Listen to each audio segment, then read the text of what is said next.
evening, everybody. It's Tuesday night. It's a little after 9 p.m. It must mean it's time for What's on Joe Mind.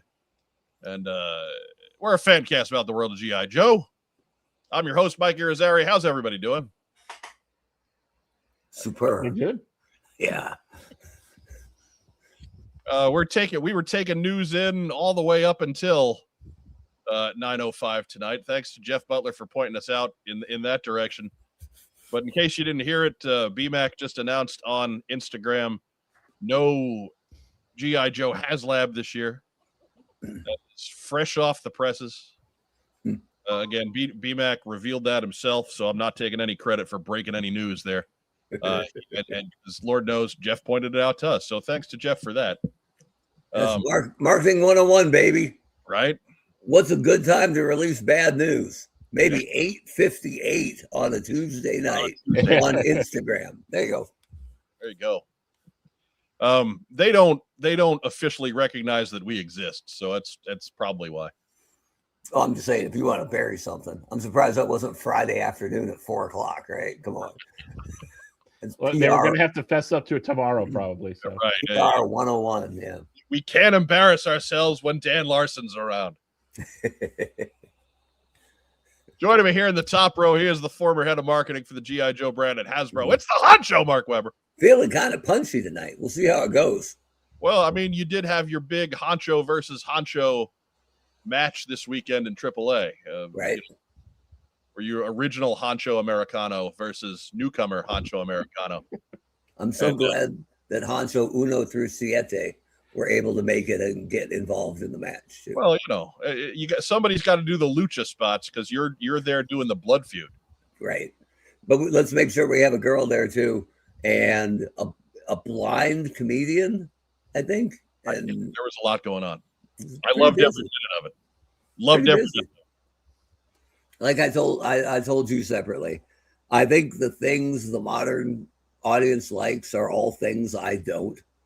So I better just go, if not dark, at least quiet for a while. Match of the year. That's what I'm calling it. And I'm calling that a low bar. Mark disagrees or accepts, it is for 2026 kind of a low bar. Low bar. And I don't care. And Rob doesn't care. He should care because Lord knows when he sees the Americanos every week, because I pull it up on my YouTube channel on the TV all the time. He laughs every time. But anyways, in the bottom row, our comic book expert, ready to be stumped again. Rack time, Rob. Was I stumped last week? I don't think so. No, but it's part of the. We got a whole thing.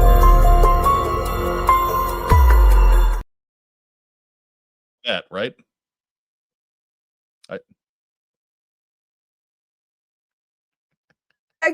Why'd I get muted? Because I think everybody was. Yeah, that was StreamYard. It didn't want to let go. It was upset that it cut off the Stump Rack Time Rob intro. Fair. So that I tried to free you and it did not work. But anyways, we got that going on. Our guest tonight, Steve from Delta-17, is running a little behind. He had some family stuff come up last minute. He is dealing with that. He should be here 15, 20 minutes at most. We're going to shuffle things around to accommodate. We've already begun the news. But you know what we're going to do instead? We're actually going to move into Stump Rack Time Rob. Because that'll probably fill 15, 20 minutes. We're going to lead off with America's 17th favorite game show, Stump Rack Time Rob.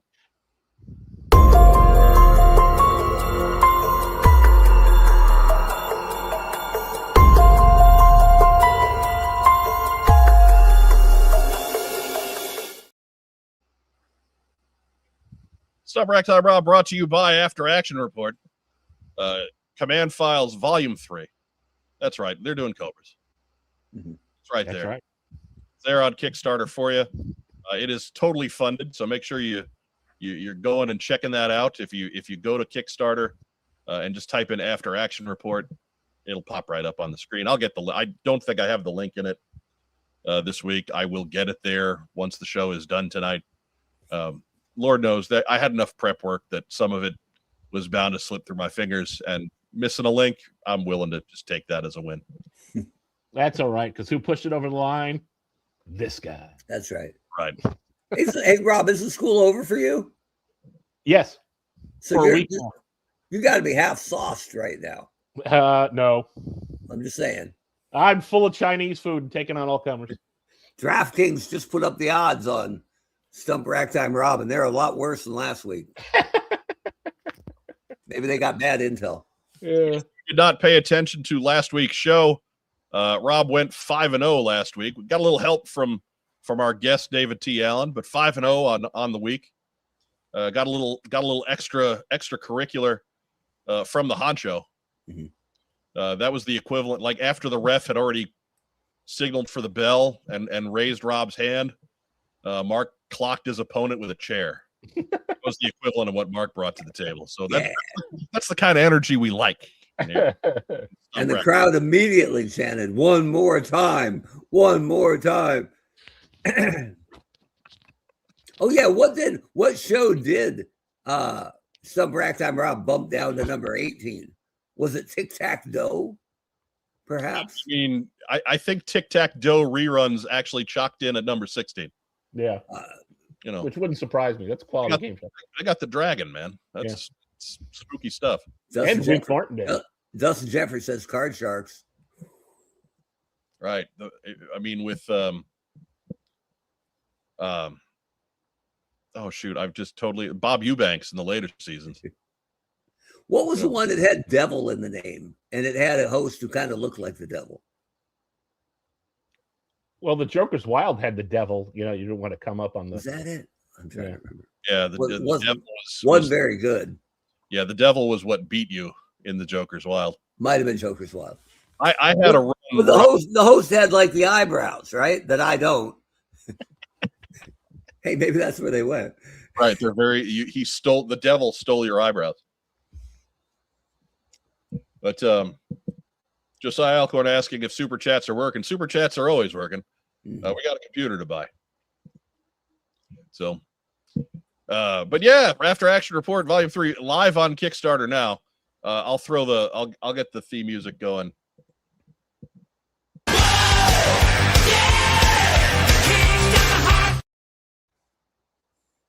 There we go. Take a news item out at the same time there. Ooh. Economy tonight. It's all about economy. That's right.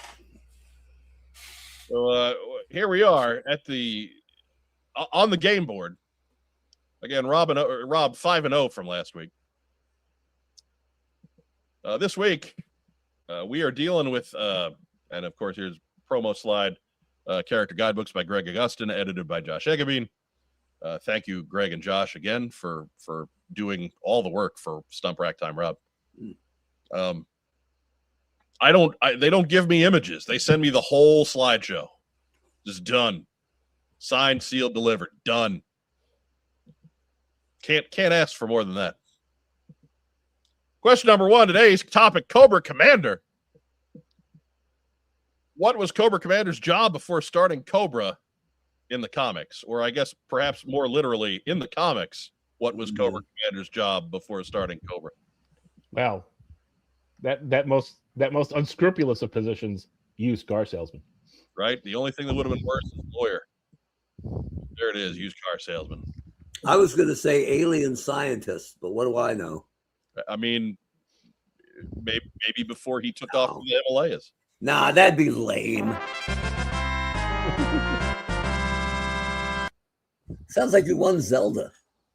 That's Final Fantasy. Fantasy. That's right. The one that had the character that blatantly ripped off Snake Eyes. There you go. And easily the best of the Final Fantasy franchise. I'll have no arguments. Question number 2. Who's Cobra Commander's son? Well, that, of course, is Billy the Killer Cobra Scout. And I maintain that figure needs to happen. Oh, no. If they do adult Billy, he better come with Killer Cub Scout Billy. Cybernetic leg Billy. Right. The one-eyed bionic ninja. If they do that guy, he better come with Killer Cub Scout Billy. It's like somebody at Marvel went over the other way and went, "How do you keep people interested in Jubilee? She's lame." And they're like, "Oh, we made her a single mom." They're like, "That worked?" They're like, "No, then we made her a vampire." That didn't work either. Okay. That's No, still it didn't. She sucks, and so does Billy. Hate Billy. Me too. I am not a fan. Yeah, I'm not. No, I'm not. I'm not on the Billy train. Mm-mm. Although, I mean, a Cub Scout with a gun is just a really appealing, though. Right, Yeah, but it was all downhill from there. right. That was where Billy crested. Yeah. Real quick, check the comments. Yeah, I think we got a couple super chats in there. Yeah, Phil likes Jubilee. Phil, you're killing me. Phil. Phil's hard up for a date. I don't know. My daughter is a diehard Kitty Pryde fan, and she knows full well in any X-Men reboot, if Jubilee is there, Kitty Pryde will not be. So she could, because it's the rookie, right? The through the eyes of, this is how we introduce the team with the new young member. Yeah. Not only that, I mean, if you look at Jubilee's coloration, she's just a really transparent. Oh, look, Robin. Yeah. Just plain old Jay, thank you for the super chat. Who is the bigger game show pimp, Bob Barker or Richard Dawson? I'm going to say off-screen Bob Barker, on-screen Richard Dawson. Mm-hmm. Doug Dello wants a new computer. For us. So do we. I mean, appreciate it. Again, thank you so much for the super chat. Those are open all show, even when our guest is here. So maybe he'll answer your questions. And Bob Barker's on-screen farewell, spay and neuter your pets, everybody. Bob Barker's off-screen farewell. Now I think you've had enough, bitch. He looked like the puppet that you push the button on and it's like he boxed in the Navy. Well, it's been a while. Right. Yeah. Like Bob Barker was an actual trained fighter in that regard. So it looked like he knew how to throw a punch at least. Anyways, question number 3. Our guest is in the green room. So we got to move this along now. In Rise of Cobra, what does Cobra Commander put on at the end of the movie?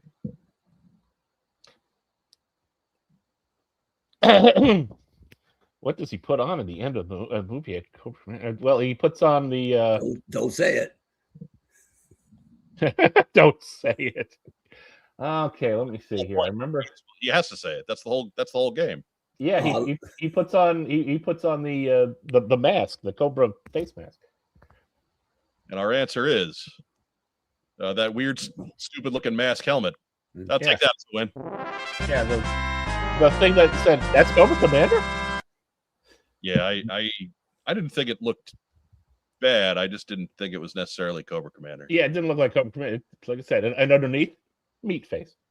I was gonna say a naked gun, full body condom, but no, that's not correct. It would have been a bold choice. That's why we don't have Stump the Honcho. Yeah, it's true. That's a big part. And now, of course, this is where Josh trolls me and puts together some of the most terrible slides ever presented on PowerPoint. What happened? I don't know. It's some kind of word salad that he threw together. Yeah. And I made fun of him all through the season 1. So now he's decided that he enjoyed that a lot. He's just doing it out of spite. Either spite or genuine amusement. I'm not sure which. Yeah. Maybe probably the latter. Maybe both. But again, be sure to check out this project at afteractionreport.net or on Kickstarter. Right now, they're funding through next month. So check it out. They're 150% funded. Pledge with confidence. Yeah. Learn all about all of your favorite Cobra goons and goonesses. Goonesses? Sure. Goonettes. You know, they officially changed the name of women's teams at the University of Washington because they had a headline in their own paper that said, "Husky women take rowing title." Now they're the Lady Huskies. Just there you go. There you go. Husky women. Well, I mean, I imagine all the muscle mass would help. You build up a lot of shoulder and all that rowing. Was not inaccurate. I I mean, I imagine not. But Plus, you're pushing off the legs, you're gonna get heavy thighs. Stop. You know, there are women who watch this show. You know, I know. Not anymore. At least 4. I'd rather not drive them all away. Question number 4. In the comics, what does unmasked Cobra Commander have on his face? Ketchup. Sometime. I mean, like the unmasked Cobra, like besides that really bad mustache. It's Sunbow Cobra Commander who's the sloppy eater, Mark. Yeah. Yes, sweet baby Ray's with barbecue sauce. Mustache is a win.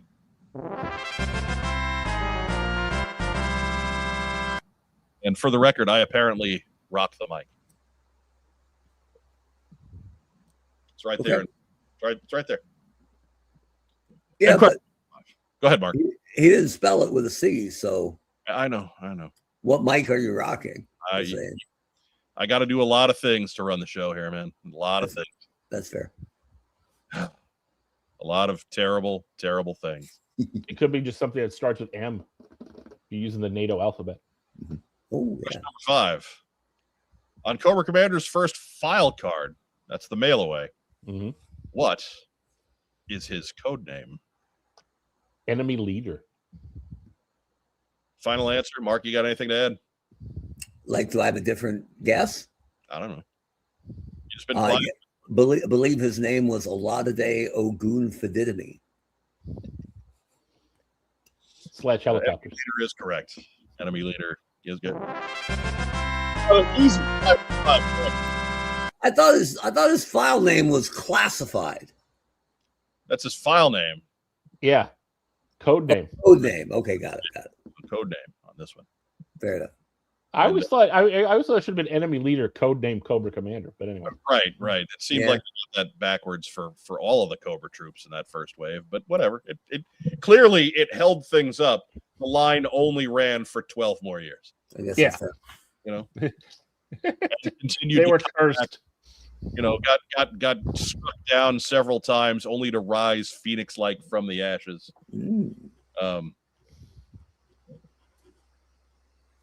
Yeah. So there it is. Mark, welcome to your second AAR Q&A. Yeah.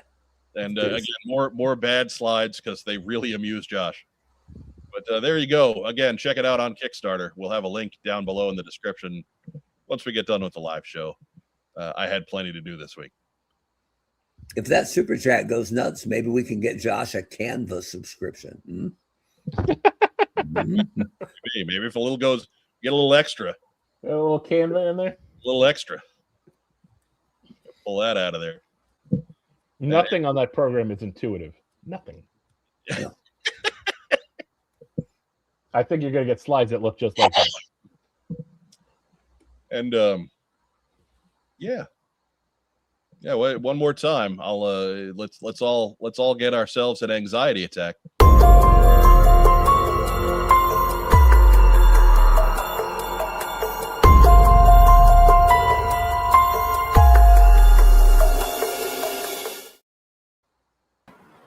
Oh, we didn't catch Steve picking his nose. Almost. Oh, we're kind of over. I was like, Yeah. There we go. Getting in there. There's a freeze frame. Right. Nice. How you guys doing? Hey, not too bad, man. How about yourself? Yeah, pretty good. Just weathering the storm here. I had to drive through a nasty storm with tornadoes around and different stuff. Goodness. So Yeah, here in we're in central Indiana, so we know what you're talking about. oh yeah. That'll do it. Mark is out in Massachusetts. He doesn't know a damn thing about tornadoes. Oh man. But I know about mass hole drivers. They're more dangerous. Right. I don't know about that, man. I don't know about that. But Steve talked to us a little bit because we've never had anybody from Delta-17 on the show before. So before we get into what you're doing at Joe Fest, Okay. I'll get a slide up here and just tell the folks at home what's going on here. Well, I'm just a low-level employee at Delta, so I don't really know too much about the organization or anything like that, right?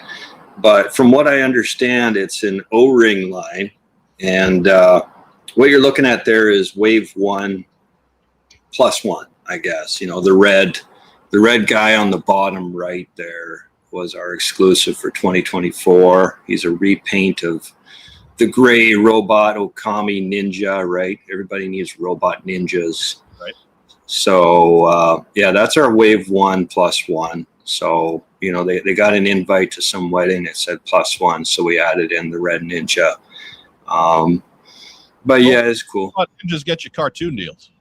Yeah, right. So let's hope that works. But yeah, we're an O-ring line. We've managed to secure some really talented people to work with, and the sculpt work, I'm just so impressed with our sculptors. Yes, English is hard for me. And our factory production manager, he's former Hasbro as well. He managed to get us a really fantastic factory design team to really dial these in, so they function well, they look good, they're high quality plastic, great paint apps, etc., etc. All in all, I'm very just blessed to have the people on the team that are helping to bring this to life. And so yeah, since then, so that was 2024's offering. And then in 2025, we had the, 2 different color of hailstorms, the Cobra Blue and the gray one, right? So these guys, we sculpted up, took us quite a while. And what else did we have? Oh yeah, we had the Desert 2-pack of like a couple of troopers, right? Like we had Thunder Battalion versus Delta Squad. So that's all good. I'm not here to seek attention, dude. So I'm okay. No, yes, you are. Otherwise, why are you here? Right. Attention. Yeah, exactly. But we only had. Give us the desert team one more time, because that's gonna come up again in a couple minutes. Okay, well, this is from last year, right? So this is our last year's 2-pack. So we had Delta Squad versus Thunder Battalion. So you had troop builders in the desert for your sandbox, and that was good times. For this year, for Joe Fest, we have 2 exclusives. We have a weapons pack coming out. We'll just charge like $2 for it. It's desert colored weapons, and it's stuff that we already have, like I don't know, we've got the AK and, we got some M4s and different stuff like that. So people, I think, will appreciate that. It's just $2, no big deal. And then, our big exclusive, it depends on what you like, right? I mean, we have 2 exclusives, and there's some people that are like, I love that one, they love that one, right? But we've got the Hailstorm, but we did them in vac metal chrome, right? Yeah. So he turned out beautiful. The first chrome that they showed me, I was like, no, that's not going to do it. It looked a little bit too much like aluminum foil. So we went through some different tones and colors of chrome, and we got this one that's a little bit darker. It's really well done, and they put an undercoating underneath where the paint apps are, so it won't flake off or scratch very easily. So I'm happy about that. And I like how he's unit JF26. Very nice. Yeah, that was a bit of fun. And, I totally gapped out. I forgot that G.I. Joe actually has that helicopter jet thing called the Skystorm. I was like, hey, this is new. It's like, no, it's not new. That's nobody else remembers it either. It's okay. Yeah. Oh, okay. Well, at least I don't have windmill sitting inside of him. So we're all. Yeah. Surprising fans will find a way, Steve. Oh, yes, they will. That's true. But, yeah, so we got that. That's $35, which isn't too bad. And during the Joe Fest, we'll be bringing the price of the other Hailstorm, our regular Hailstorm units, down to $30, right? That'll be on the store and at the Joe Fest convention as well. And then our other exclusive is a 2-pack of these dudes. So we got one good guy versus one bad guy. So we got Shepard, the main leader of Delta-17, versus Jaguar, who is like the lieutenant of the Dark Shadows, right? And they turned out really, really well. As with anything that I make, I'm always nervous because I am a super over perfectionist, and I should probably learn to relax a little bit. But I like making, you know, really, we want to make as high quality stuff as we can, right? Right. And so the camouflage on Shepherd took me days and days and days to design it and get it just right. I threw out all sorts of different copies of it before I got to a copy that I liked. We applied that all over him and his 2 rifles. And then I actually got a good, the shot that you sent to that one. With Shepherd and his camo, so the folks at home can see that a little bit more up close. But that really is beautiful. Yeah, it turned out really well. It's the chocolate chip cookie pattern from, I think, Gulf Storm 1 or Desert Storm 1 back, you know, Pappy Bush and all that stuff before they changed over to the tricolor desert. So that's one of everybody's, you know, kind of favorite desert camos, right? And then with Jaguar, we changed his look to match as well. We went with black for high contrast, and then, you know, the nice light beige, and then the brown we dialed in. The one thing I like is we took some time to dial in the brown for the weapons to match his stripes. This brown looks really good on weapons, right? Usually if you do, you know, we've all seen the accessory packs, and the weapons all just look like junk, right? So anytime you do a gun that's not black, it seems a little cheap, but this brown is nice and rich. I love it. Jaguar looks beautiful. I think he's got almost a tuxedo, like he's dressed up to kill you kind of thing, kind of look, and I'm really loving him. So, and I got him up in the big screen there too, just showing up how all the gear fits onto the pack like that. Because I'm just going to get some compliments out of Mark Weber. I dig it. I dig it completely. Yeah. We did have a couple of issues at the start there when I was opening these up with the, so you take Jaguar and his pack. Like, I've just got so much crap here. I'm sorry. Oh, there's one right there. Yes. Excellent. So, you know, he's got the double pins on his pack, and you can either put his sniper rifle on the back or the SMG on the back, right? One in his hands, one on the back. And when I first opened up a bunch of them, this SMG kept falling off the pins. So I was like, uh-oh, this could be a problem, right? But I just flipped it back and forth. You know, I'd do it up, and then I'd try to stick it on, then down, and up and down. And I managed to fix all of mine personally. And Ken had one that he opened up, and that wouldn't work. So he said he used a hair dryer, and now they all work. So there is a way to get these SMGs to fit nicely on the pack. When you first pop it open, you might be one of the guys where 20% of them are like, this isn't working. Just keep working it. It will eventually stay on there. So that's good news. Don't go with hammers. Hammers. Right. Well, that's usually my go-to with everything, but yeah, there's some wisdom there. So Stephen, which at everything that you've put out here, and I'm not going to limit this to the exclusives that we're previewing tonight. What's your favorite? Ooh. You know, you're in the enviable spot where you get to see stuff that you made or stuff that you designed being sold and people enjoying it, and you get all kinds of fun feedback on it, telling you how great it is. What's your favorite? Which is the one that you like the best?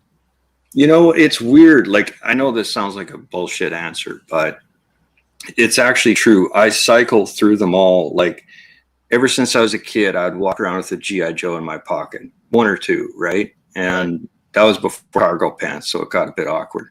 So, sorry. But I still do that to this day, but with my own guys, right? But now I got cargo pants, so it's not so bad. But, you know, I'm really excited about all of them. I don't think if someone was to say, you know, if you could go back in time and just delete one guy and save some money or something like that, I wouldn't know who to delete. There's times where Preacher is my absolute favorite. You know, he's got sort of a high contrast pants that look almost like late 80s G.I. Joe. He's got a leather jacket top. It's kind of cool. You know, I don't know. I jump all over the place, but I do really a couple of core guys that stay near the top, right? Like Rooster, Shepherd, Kestrel. I like Despero, Thunder Battalion. Like there's just guys that are more my style, right? Like I'm not really into ninjas and robot ninjas, but I thought it would be fun because it's toys, right? And toys should be kind of fun. So I love them now. They look great, but you know, I'm just not a robot ninja guy. That's not my go-to. You know. Mark Weber, as a former toy executive, should toys be fun? I mean, yeah. if you can find a kid that still wants to play with them, sure. Right. Yeah. But when we were at Joe Fest in 2024, we were neighbors. Yeah, that's table right. guys, and you guys are crazy busy. So I waited. Well, you guys had, you got cake though. We didn't have any cake. Yeah, you know, we had cake. Cake didn't hurt. We were bringing some bodies to that aisle. But that was good. When it finally slowed down around breakdown time, I made sure to get over, got myself a comic book, and I was they were all great, but Rooster just leaped into my hands. He was my favorite by far. Oh, nice. Yeah, he's one of our more popular ones. Yeah.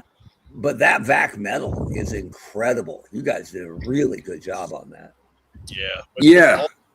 With all of the Joe stuff that's happened in the last 24, 48, 72 hours, I was like, all right, something is going to have to jump out at me to knock that VAC metal robot off of the thumbnail for this episode, and it didn't happen. Nobody had the juice. I love the look at it. Okay, wow. Well, thank you. That's for kind. We're sorry. On Super Chat is asking, does the Choco chip paint apps, do they cost a lot more? Yes. To put it simply, yeah. And if you want it on a helmet, and I want it on the helmet, the pack, of stuff, and they're like, cha-ching, cha-ching, cha-ching, cha-ching. I'm like, okay, well, we'll just do the 2 guns, and even that was quite more.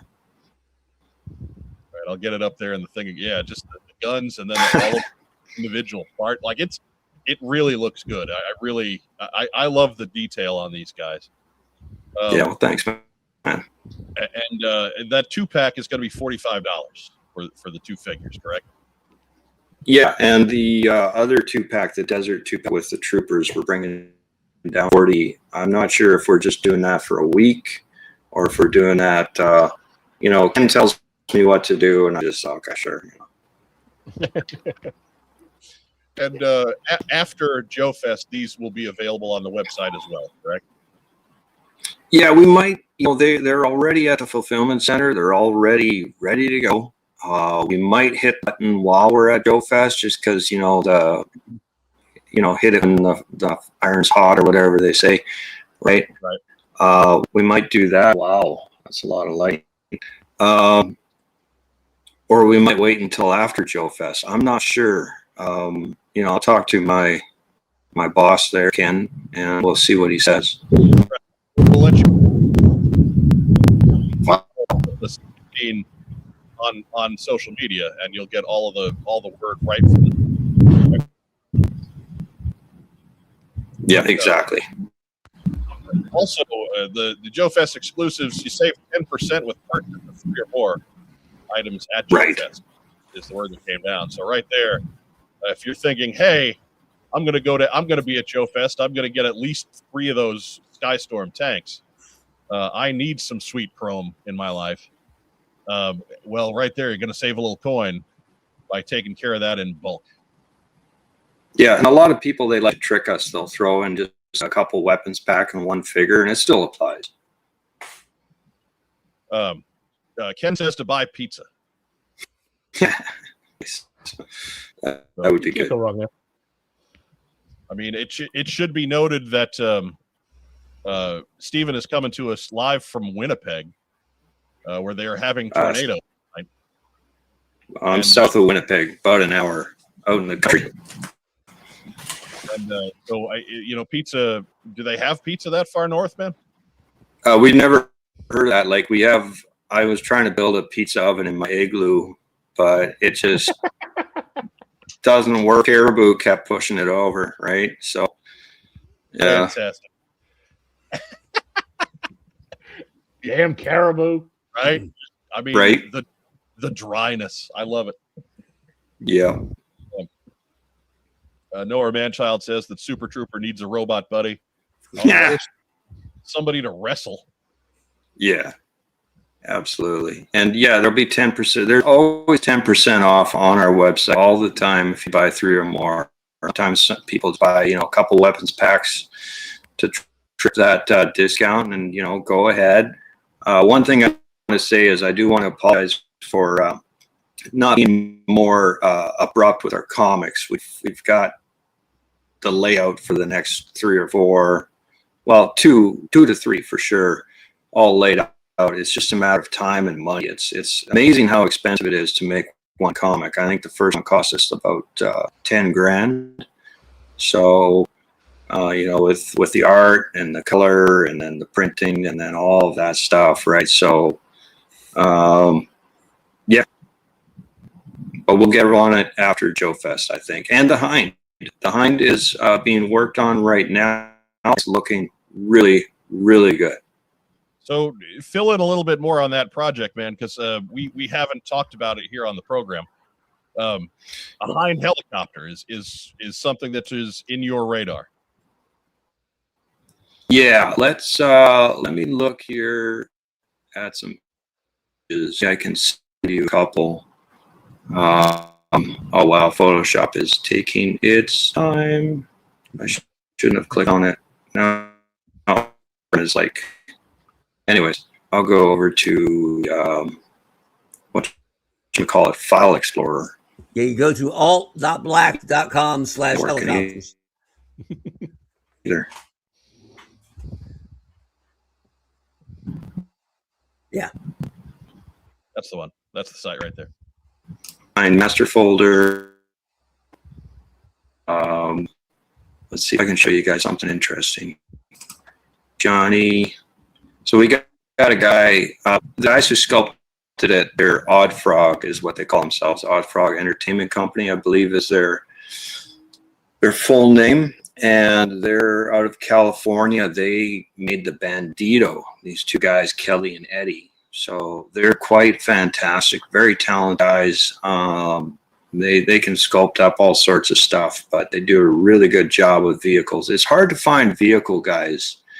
And now we've shopped it over to a guy in Hong Kong who's he's been doing Gundam models for like 20 years or something like that. So he's really great with hinges and how things fit together and all that, because we're going to have some pretty intricate stuff with the windows and the doors. We don't want our hinges breaking or anything like that, right? So that's why we brought it to him. I do have some images ready. I don't know if I should send to you somehow. Private chat, does that work? It wouldn't let us on the screen at all. But I tell you what, man, if you want, you can send them to us after the show, and I'll get them up on the media and look back to you. Sure, we'll do that. But yeah, it's going to be just under 3 feet long, because we wanted to keep relatively realistic 1/18 scale, but not. If we had gone full real 1/18, it would have been I think 39 inches long. So chose to that's big, yeah. So we chose to toyify it a bit, so we got it down to I think 33 inches, right? Ragtime Rob, you have any questions? Basically, what's the since it's the first time on, you want to go over basically what's the general backstory between your characters? Like, who's the good faction, who's the bad faction? Oh, sure. Yeah, absolutely. Well, Delta-17 and Super Shadow Ops, they don't exist on paper, et cetera, right? It's mostly an American group, but they do bring in some specialists from other countries. We got one Canadian and one Polish girl, Olga, as they call them. And they, hunt out, seek out all of the sort of, I don't know what you'd call them, cabal-like, military movements of the cabal, the underworld. So the head of this, well, what they're finding is the dark shadows. So that would be excuse me, Shadow Dragon, Jaguar, and his, robot ninjas, right? And of course the Hailstorm as well. And they have hired on. We can never forget the Russians, right? So we've got Retrograd, and that's led by Despero. She's our Retrograd leader. And, they have their troopers so far are the Thunder Battalion, but we have more in the works. So we'll be expanding all 3 teams, but Dark Shadows and Retrograd are together as one team. It's just Retrograd gets, paid in gold and whatever else. Whereas Dark Shadows, they're in it to win it. All right, and that's the very basic story on Wave 1 there. Yeah. So, Mark Weber, how about you, man? Anything you need to ask here? I think the Hind is such a good pull because no one's ever made a good one, right? Like the Night Attack Chopper sort of brushed up against it, but it's such an iconic vehicle that's never been made. And even if somebody is going to mix up their sandbox a little bit, there's tons of October Guard fans out there who would love to pile their guys into something Russian looking. Yeah. So I think that's just built to win. I'm very excited to see it, and it's just one of the coolest bits of military hardware out there, right? Oh, by far, so good, by far, so good.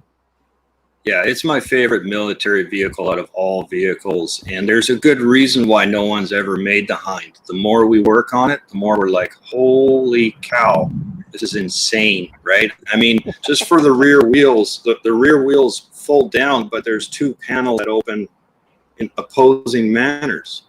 And it's like, we want to nail that, right? So we're kind of now, but that's going to be like pretty problematic. I hate to see what emails might, come out after this. We don't nail it perfectly. So, but yeah, what a beautiful piece of engineering. It's ugly and beautiful at the same time. How many figures fit in theoretically into your Hind helicopter? That's what we're trying to figure out. Obviously there's the gunner in the front and the pilot in the back and the cockpit. The cockpit will be removable. It's going to have a door for the pilot and a window for the gunner, right? But we also want to be able to take it off so you can really get in there and not try to jam them in sideways, right? So we're going to be able to put it off, and we're also trying to engineer it so the actual roof can pop off. You'll push a button, be able to pull the whole top off of the Hind and get your big mitts into the troop bay, right? So as far as the troop bay goes, we're hoping to make it realistic where you can jam 8 guys in there, but with the seats and all that, I think we'll be lucky if we get maybe 6 on those seats. Like for sure 4. Good grief. I don't know if you guys can hear that rain or not. It's crazy. But for sure we get. That is nuts, man. They're going to sweep you off into the what is that? The Arctic Sea up there? Yeah, the Bear Sea. But there's a delay going on too. It's getting a little bit weird. I don't know if that's on my end or your end, but the Hind. I think you'll be able to get 8 guys in there, whether or not you can get them all seated or some will be standing. We'll have some pegs in there for them to stand on. We'll also be making a special trooper, paratrooper commandos, so para commandos, and we'll have a flight engineer. And the pilot will be a male, the gunner will be a female, and we're going to be running them initially in 2 color sets. So we want to do one set where it's the retro 1984 Hind, the one that you see. It's desert tan with the camouflage sort of striping on it, blue underbelly, right? And for those guys, we'll be painting the pilots in their traditional tan, jumpsuits. And then they'll have the retro helmets, the modern stuff for like Retrograd. We're going to do a black gray with, probably red canopy glass. Nice. Whether or not we have lights on the inside, we haven't decided that yet. Because price point, you want to keep the price point pretty reasonable. Right. So rather than try and wrestle with the elements, let me throw one last question at you. We'll let you go, and you can deal with Sure. more important stuff, and then we'll have you and Ken back on at a later time to get into more depth with this stuff. Cool. And it's a real basic question. What's the one thing we haven't asked you about that we have to know? Oh boy, that's what my wife always asks me, and it always keeps me. I don't know, man. Just stump the band. Oh, man. Right. Here's a good one from a guy who's got your product in his title there. Oh, what do you expect the price range to be? What are you trying to keep that at for that Hind helicopter? well, I would like to keep it as low and reasonable as possible, but right now we're doing Wave 2. It's currently in sort of semi-production, right? We're getting to the engineering pilot stage, prepping up for production. But as you know, there's tariffs. Shipping has gone up. The price of plastic, I think, is now 30 to 40% higher than it was before the Iran incident. But we know that that's I think it's going to clear up soon. I'm not too worried about it, but it might hit us personally in our production window. So for the future of Delta-17, we do have Wave 2 coming. I don't know exactly when. I'm certain that it will be ready for Joe Fest 2027 and probably beforehand. We have the Hind. I don't know. I'm hoping we can have it for Joe Fest 2027, but it's starting to look, I don't know, maybe we can, I don't like to rush things like that. We could rush it. We could have it there, but if there's any issues, it's such a complicated bird, so complicated. There's, so many pieces. I don't know what it's going to cost to tool up. So the cost of it, I don't know. It's not going to exceed $300. That's for sure. Okay. All right. And So, don't forget the 3 feet long aspect of it, fans. Yeah.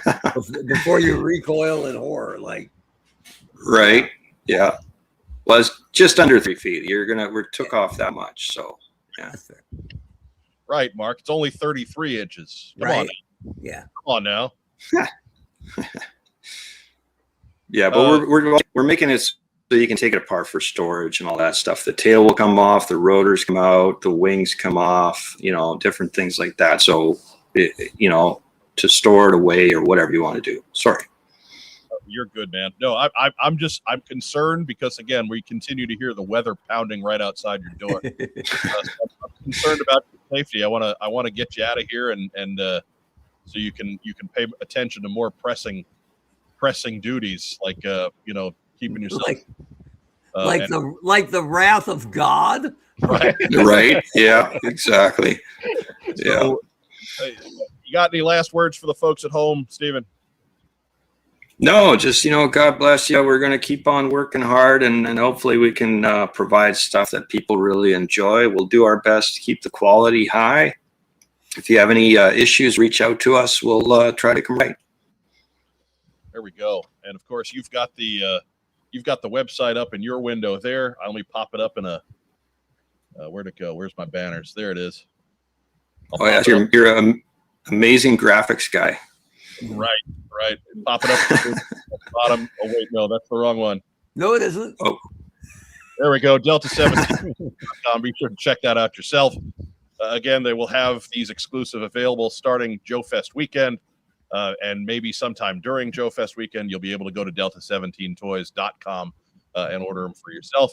If you're going to be at the show, of course, remember, buy in bulk because 10% purchase with 3 or more items at Joe Fest.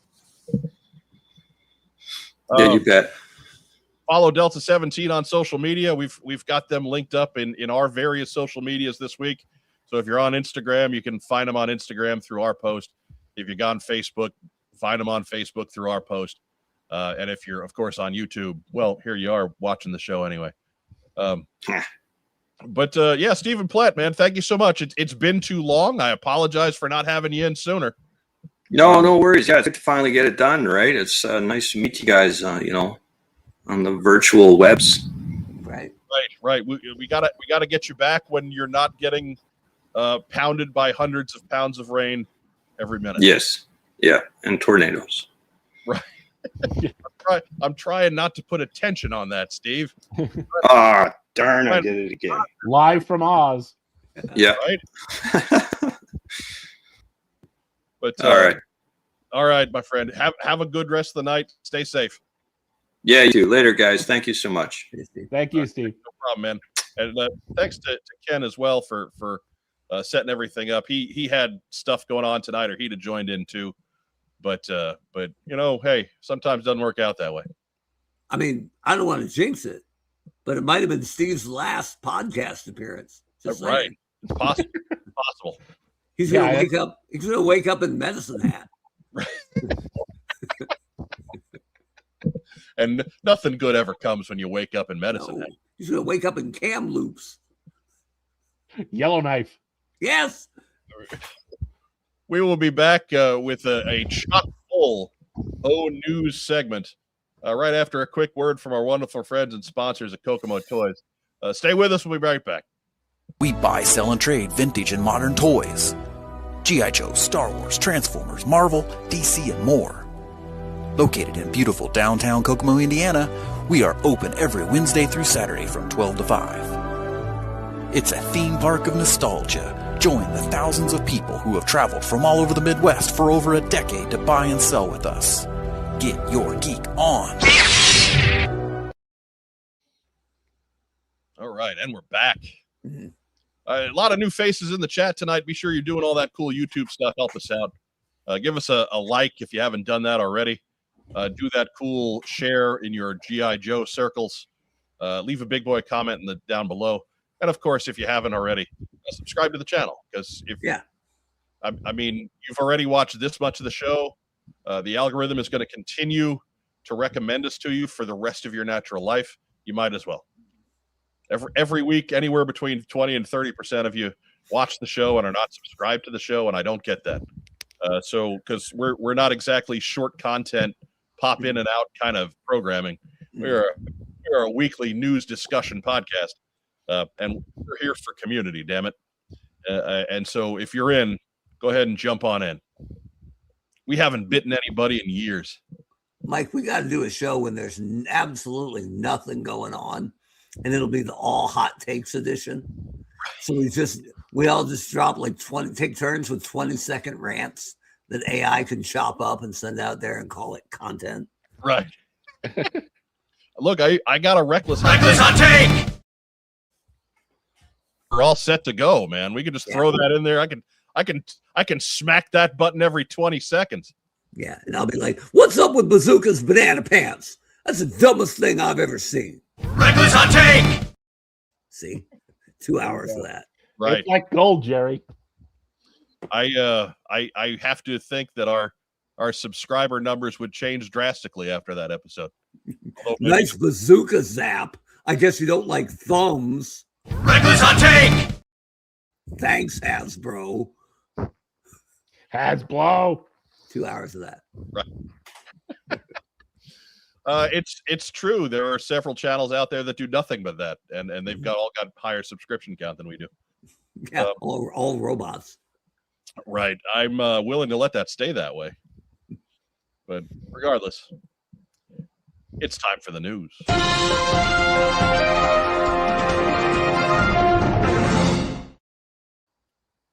As we told you at the top of the show, it happened far too late for me to get any kind of a slide for it. No HasLab this year for G.I. Joe. BMAC announced that on Instagram. Our friend in live chat, Jeff Butler, occasional guest host of the program, dropped that on us as the show was starting. So unfortunately, no slides on that. I don't have a whole lot to speak of with it. Really, it was just 2 sentences out of an Instagram post for him. I'm sure it will be addressed tomorrow when they are doing their own live stream on the Hasbro Pulse channel. More on that in a few minutes. First news item. I guess second news item, but whatever. After Action Report Command Files is happening on Kickstarter. We already told you about it once.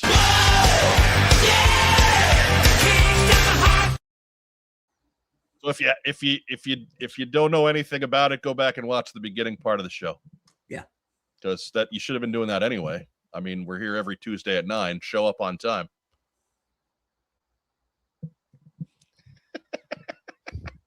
Sure. As I beg people to join the channel and then I mock them. Mhm. 'Cause Yeah, that's- we need new people to mock. I guess. Fresh blood, fresh meat. Michael Gene Fleming has hit the nail on the head. Other channels may have higher subscriber numbers, but you have better subscribers. That is true.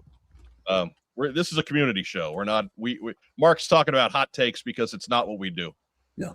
We're here to get everybody through this as factually and as fun as possible, and frankly, screw all that other stuff. Because if we had 10 people, that'd be great if they were the right people. Hopefully there would be 10 coffee backers. But we even love the people that don't do that. Let's be clear though, doesn't mean you're safe from a hot take zinging out here and there. Right. I mean every so often we're all susceptible. Yeah, but it isn't like we plan them out and go, next Tuesday I'm just gonna blister Grand Slam and the Howl. We're gonna have a detailed discussion on Bazooka's fisherman pants versus Leatherneck's giraffe pants. Yeah. And it's gonna be hell to pay. Reckless hot take! Now, if someone drops an ash can Snake Eyes San Diego Comic-Con exclusive, we will tan that hide. Yeah, well, Or at least half of it. right. The half that it shows us, because that is half-assed. Absolutely. You need to get 2 of them, so you can So have. you can have the whole ass. Next news item. Whole ass. Speaking of San Diego exclusives, Oh no. it's Fluffy from Pyramid of Darkness. You know what? Credit to them for not half-assing.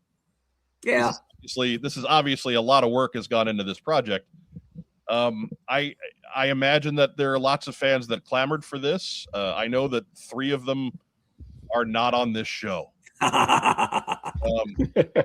You know what? If they made a 3-pack, we could all pass on it. Yeah. Right. It's again, no judgment if this is something that you really wanted, but I certainly do not need to worry about Fatal Fluffies in my collection. I passed on them from Super 7. I can pass on them in Classified. But that's what makes it a perfect exclusive, right? Something that's not absolutely necessary for every fan to have to worry about, scrambling around to get 3, 4, 6 of them. There's got to be a few of those maniacs out there. Yeah. But whatever. I don't begrudge them their joy. I just don't have to share in it.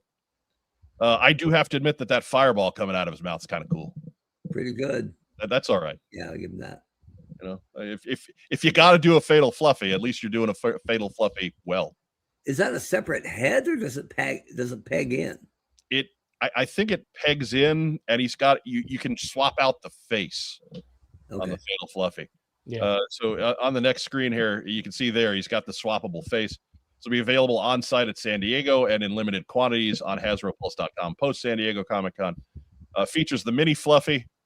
He's got the note from Cobra Commander 2, swappable face, mouth-mounting fireball, and more. I had to determine mouth-mounting fireball was a phrase that I sat here with for a long time. I did not quite know how to do that. The outer sleeve of the box is a mock cereal box with artwork, games, and more. That's kind of cool. If you're going to take something as silly as Fatal Fluffies, at least make a marshmallow cereal out of it. And retail price at $55. Mark Weber, we've already gotten your condensed thoughts. Would you like to expound? Yeah, I mean, I don't need it, right? But it is something a lot of people have asked for. So something polarizing, but kind of kitsch or niche, that's perfect for a Comic-Con exclusive.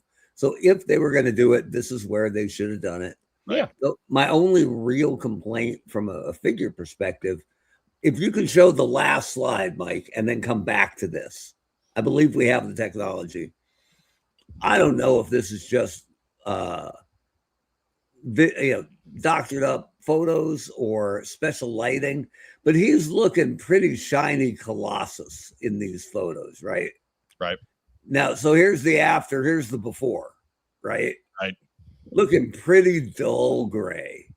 So if they couldn't make him shiny, if dull gray was going to be the thing, I get it. I'm not mad at him either way, except you really can't put out images that are that disingenuous to the product. Yeah, it looks like the fluffy elements got taken under some big time lights.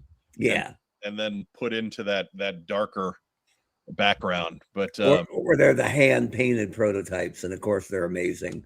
Right. Because when the model shop got the one to paint, they had the choice between vibrant silver or dull gray, and they went with vibrant silver. So good for them. Right. But it's a little disingenuous. So what you're saying here is that you're looking to army build the vibrant silver Fatal Fluffies, is what you're saying. I'm saying I wouldn't buy this on sale, but I'm not mad at it, right? Right.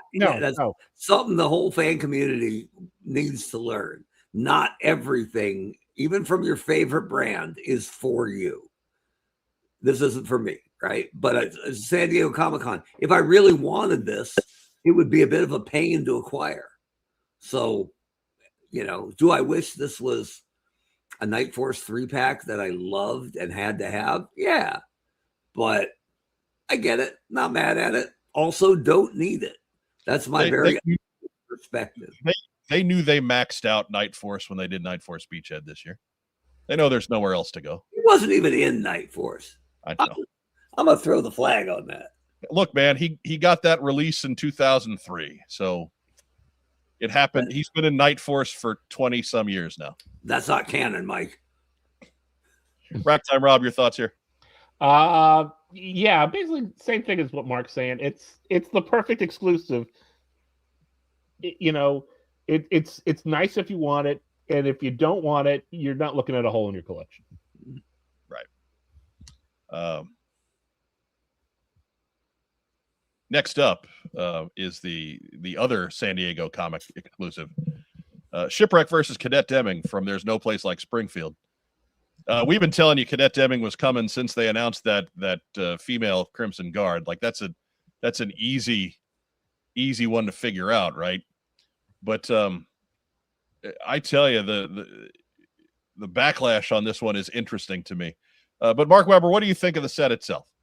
I mean, the thing I like best is the computer panel has 3 very mass component receptacles, cup holders, if you will, on the top. Oh yeah, I hadn't thought of that. That ain't bad. I mean, it that glass of milk too, so it can sit right in there. Right. I just thought that was a white cup, so who knows what's in there, right? But obviously, Cadet Deming wants to smoke, so good for her. Yeah, that's fine. It really doesn't do much for me. I know it's an iconic episode, but it's not an iconic character, and kind of street thug Shipwreck doesn't do much for me either. So, well, I mean, it's fine for a Comic-Con exclusive, but they had 2, which is great that they have 2, but neither one is must-have for me. Yeah, I'm in the same boat here. I think it's great that they did such a great job using elements from that particular episode of the cartoon. I like that episode of the cartoon. It's got real drama and real stakes, and poor Shipwreck gets put through the freaking ringer. Yeah. So it's neat that it gets an exclusive pack like this. Rack Time Rob, what do you think? Same. It's fine. I mean, hey, it is an episode I enjoy. I'm not getting this. The Operation Mind Menace 2-pack with Cartoon Flash and Cartoon Airborne. I'm in. And an Easter Island statue. And a being chased by an Easter Island. Just a giant pile of nonsense. Yeah, If there's your HasLab that they passed on. It was going to be Man, the giant Easter Island guy. if you were gonna do one, where's Worlds Without End with Reefer Madness Stealer? Come on. Maybe he's next. You could make him running around in pack. Not that you would pose the figure out in pack, but running around like Shaggy escaping a ghost. Come on. I was hoping that he would get the second head when they released him with the purple. And then I want Grunt in the back, also in the pack, just doing this. Oh god. Yeah, smoking Grunt. But this will be on site at San Diego and also limited quantities at Hasbro Pulse post San Diego. Features Polly with the blaster, swappable hair pieces for both figures. It does not have a mouth mounting fireball, and more. It does include that control panel to truly jack with Shipwreck's mental health. This one's a little bit more expensive at $64.99. This one was interesting to me because, again, the online backlash was there's a very loud contingent that insists that Cadet Deming should not be an exclusive figure. Oh my god! Like, really, the only thing that makes this character a character is that they gave her a name. Yeah, that's it. That's the only thing. There is no other personality trait being shown by this. They character. could have just said the cadet here, and it's just right. They miscolored her uniform and gave her a name, and this is what constitutes a must-have character for a very loud minority of folks out there, and it just I can't help but chuckle at that sort of thing. Same guys screaming for Raven the Strato Viper before we get an actual Strato Viper. Right. Same guys that want Honda Lou, right? Dave McDonald, where's Thunder's family in Cobra jumpsuits? If I got this set, the first thing I would do was put on the toupees, but I would flip them. I'd give Deming the gray hair, and I'd check out Shipwreck as a blonde. Right. I mean, I would, of course, give both hair pieces to Rob's Soundwave figure. Yeah. My favorite. I need to break more out because I really want to give Mindbender different toupees just to see what's his best look. So does Mindbender. Right. Like honestly, Honda Lou West is more of a character than Cadet Deming is. Right. And nobody's throwing a fit there. Who's the Ramirez guy? I forget his name. Hector Ramirez. What about Hector Ramirez? Yeah, he'll be great in the battlefield. Right. I absolutely must have a early 40s guy in a suit. Joe on Joe Podcast says we're the dark shadows of Joe Podcast. Is that a compliment? Maybe. I kind of, I don't know, serious and yet goofy funny at the same time. Yeah, I'll Joe. take it. I'll take it. That also means Mom would be watching us, so Yeah. Hey, we get a new subscriber. Yeah, it's tough for her to hit the button though. Hey, Ma, the meatloaf. Top of the world, bro. Anyway, Cornelius McGillicuddy advises that Fatal Fluffy will be the tallest figure in the line. Yeah, I got an email about that. We'll get to it next week. But we had a mailer do some science on that. So,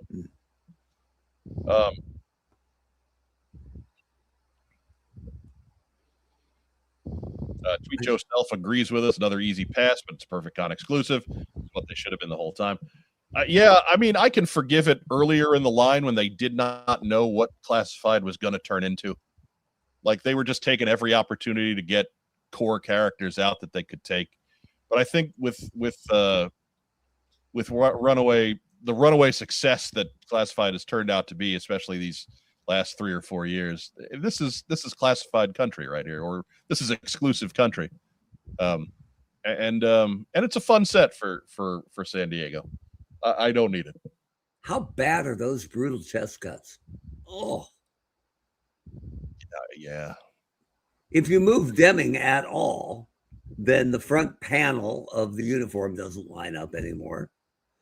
Meanwhile, friggin' Shipwreck's got a thumb right mid-torso. So you're saying they should have switched? Just saying it's worse on some figures than others. These are bad. Dave McDonald says, reckless hot take, 2027 Giraffe Pants Brigade sub-team. Reckless hot take! Instead of Wolf Squad, we got Giraffe Squad. Giraffe Pants Squad. I'll take it. it'll be just as poorly executed and explained. Hey, Mark, what exactly was Wolf Squad? I don't know. I didn't make that up. I just stepped into that. This episode freaked me out as a kid, and it stuck with me. I'll be 50 this year. Look, man, I agree with you. Again, it's one of the, I think, one of the better episodes of the whole show. Polly being strangely human, notwithstanding. But yeah, the whole synthoid world built to try and get a password out of Shipwreck, and just people melting all around him, and everything he cares about being a lie. And right as he's about to buy in, it all falls apart around him. Like this is rough on Shipwreck. It's incredible that he manages to pull himself together enough to keep hitting on Scarlet and CoverGirl and everybody else for the rest of the show. So kudos to Shipwreck. But yeah, no, I'm with you there, man. There's cartoony elements involved, but the human drama is very real in no place like Shipwreck, or low place like Springfield. Meanwhile, Robin's like, hold my beer. My girlfriend got reabsorbed as part of Clayface. That wasn't easy. That was tough too, man. That was a hard watch. Yeah, it was. Andrew Galgan, no melting synthoids, no purchase. We need some piles of goo. Wasn't there an Inhumanoids episode where a couple people died really terrible deaths? Where there was like a terrifying transformation scene. They like change people into zombies in horrible ways. Yeah, I remember something like that. Yeah, well, the female scientist got turned into a big monster kaiju guy and never changed back. Yeah, like it was permanent. And it was like American Werewolf in London, kind of gross. I remember that. It was messed up. Inhumanoids leaned hard into the horror. Brian King says he wants Buck McCann and two cadets. I can go with that. Look, Leatherneck was one of the best characters that they did. Yeah. Too. And Buck McCann was part of that. So I that wouldn't be a terrible exclusive.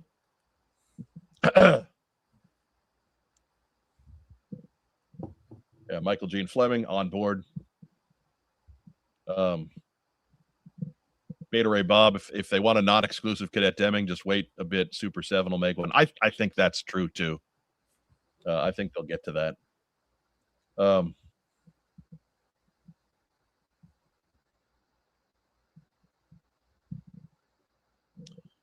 All right, Dustin Jeffrey. I'd put Hector Ramirez and Shipwreck in my Dragonfly to recreate that one episode where Shipwreck could suddenly fly one. They could all fly one. Right, they could all fly one. That was wasn't that 20 questions? Yeah. I want blonde Baroness in disguise so she can fool Falcon. In what? Your diorama? Come on. I love 20 questions. I love 20 questions. It was one of those episodes that had all the oddballs. It's like that one where they're filming the movie, Lights, Camera, Cobra. Just all the weirdos. So isn't Super 7's making Mara? They did, yeah. Yeah. Because they lost a bet. Would they lose a bet?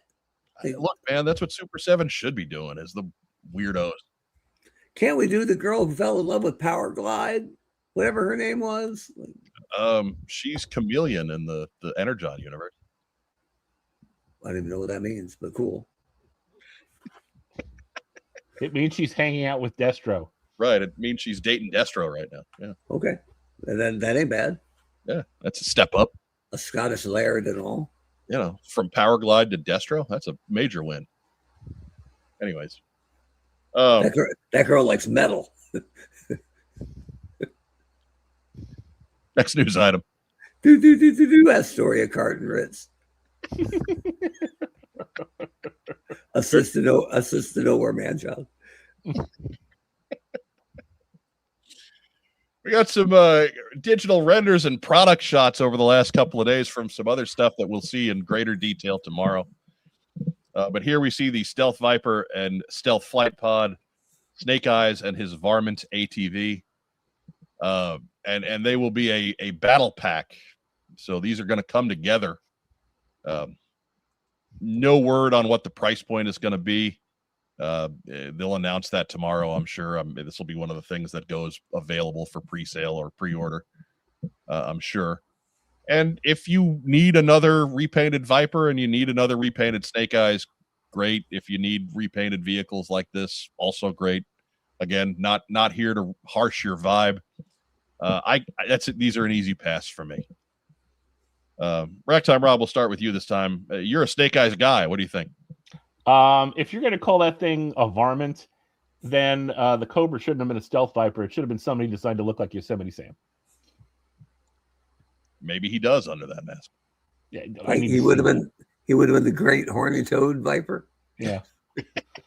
Great. Come on, varmint. Varmint's not a good name. No, as I said, you can't hear the word varmint without thinking Yosemite Sam. Yeah, or like the dictionary definition, kind of, right? Like small, inconsequential but annoying. A varmint. Yeah. Jim Smith says it was Blonde Zorana, Mark, not Baroness. Come on, man. What kind of ex-Hasbro employee are you? It wasn't Baroness who walked in with him? Was there Zorana? Yeah. Yeah, it was Zorana. Who did Baroness fool? She did have a rubber mask moment later in the episode, but she was maybe you're thinking of the one where where she was hitting on Wild Bill in Texas. I mean, who wouldn't? That tall drink of water. Right, it's Wild Bill in Texas, man. He's in his element. He's got his own helicopter. He stopped Cobra with a cattle stampede. But Russell Lemieux guesses 124.90 on this. I think he's about right. Yeah, that probably. If this is going to Walmart, sure. There's another comment in there about Walmart's listing. Oh, Walmart's got a listing. Yeah. Okay, Tweet yourself. Apparently, Walmart listed at 109.99. So okay, yeah, that's not far off. Tweet yourself. But yeah, over 100, no question. It's only a stealth Viper at night, right? Yeah, he's pretty. That thing flying in the air in the day is going to stand out like crazy. Maybe. I'm not gonna. You know what I really like though is the air mine. Of course. No. Yeah, not really. No. I do like the Steel Brigade Steel Core helmet that comes with Snake Eyes. Because I've never been a fan of two-tone Snake Eyes. I'm totally fine with it not being the all jet black outfit. I think a white Arctic Snake Eyes is cool.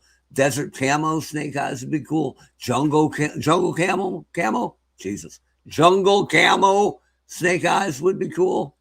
But this kind of half and half, this sort of soft serve swirl cone Snake Eyes, they're not doing much for him. Maybe when he's in the jungle, he rides a camel, Mark. I mean, the man's he's a commando and a ninja. Don't tell him how to do his job. They should make, for the next cheap repaint money grab 2-pack, they should make the flip of Snake Eyes, green on top, gray on the bottom, and then you can fix it. Figure 6-pack says someone's biscuits will be burning. But so again, if you don't want, if you're looking to army build these, that does make for an easy transition to a vehicle specialist Steel Brigade guy too. So, it's not just Snake Eyes, but if you got to have a 2008 era repaint Snake Eyes in your collection, well, this is your pack. I was glad that in the comics that Snake Eyes has his voice back. So when he's being chased on the varmint by this, he can just point up to the stealth Viper and go, "Take it, Sam." Well, it is duck season. Well, I was never a completist, right? I was never a guy who had to have everything, even when I was collecting Joe as a kid. But with Classified, I had purchased, damn near everything from the first couple of years. But now, I mean, I'm counting exclusives. It's about 30% miss for me, I think. More and more. Or there's guys I used to troop build that now I'm just grabbing one of. So I'll always be a G.I. Joe fan, right? But it is waning a little bit for me. That's the truth. G.I. Joe 66, would this work with 3 3/4 figures? I think so. I think multiple vehicle battle packs would work a lot better. I think Mark Webber believed that, certainly. If we should get him on the show someday to right about that. Jim Smith was a good point too. I'm looking. Is that what he's asking? If this idea would work with, or is if these vehicles would work with 3 3/4 figures? Snake Eyes is based off the puffy sticker from the 80s. Mm-hmm. That's like when they remake Seekers in the Transformers line, because the comic book didn't know how to color them correctly. Like, oh, this is the lime green Seeker from comic issue number 18. No, it's a mistake. It doesn't mean make a figure of it because you're terrified of making new characters. Matt Noon says, pretty sure Baroness was the Form BX257 lady from the first episodes of the cartoon. That's apropos of nothing. I'm just throwing it up there because I wanted to throw in that was Major Juanita Hooper. Ooh. There you go. What does Form BX257 mean? That was the form they had to fill out. Right. That was the form that she was insisting. Oh, okay. And as you can see, the absolute friggin' minutia from the brand did not stick. Because it's like the guy who asked Indiana Jones or Harrison Ford taking questions from the audience, and they're like, was the original whip more of an auburn or was it more of a dark brown color? And he just goes, who gives a shit? In Harrison Ford style, right? Like, that's why we love him. Right. Mark, I mean, I remember that stuff because around the time when I, as an adult, was rewatching all of the G.I. Joe episodes in order, you were like raising a family. Yeah. So, I dare I say, being able to pull Major Juanita Hooper, yeah, not really a win. That's fair. But if you really need a Hector Ramirez figure, you're wrong. Right. You just sent a kid on a goodwill mission to Zimbabwe. Yeah, that's true. Pulling Major Juanita Hooper. I think you won. By the way, 20 seconds for a weird flex. When my son Derek was really young, like 2 years old, he would finish his bowl of grapes or whatever, right? Right. And not to signify that he was done, just because he was excited, he just banged that on the table. So we would tell 2-year-old Derek, no banging. And he would stop. He is on a mission trip in Zimbabwe. And they had their farewell dinner tonight. And they were at some kind of traditional table that literally had bongo drums at them. And he sent a photo back to us with the all caps headline, I guess I can bang at the table now, Dad. He waited 17 years to pull that joke. Right. That is a major callback. That is, I tip my cap. Anyways. And also, and perhaps more interestingly, and let me rephrase that. Definitely more interestingly, digital render Deep Six. The fact that this man has movable arms and legs makes him the best Deep Six ever. Plus, you can swap out the head and make him deeper six. Right, incredibly deep six. Way too deep six. Deep seven. Deep 6 feet under. That's it. That's the win. That's like a Road Piggly Wiggly right there. Is that a swappable head or just a prop? It is a swappable head. Why are we doing that? I mean, I don't know. I don't know what the frame of reference here is because I don't remember Deep Six ever being dead in his dive suit. But here's you got the action shot. There were not too many of these photos that got leaked. I have it mislabeled. Yeah, you do.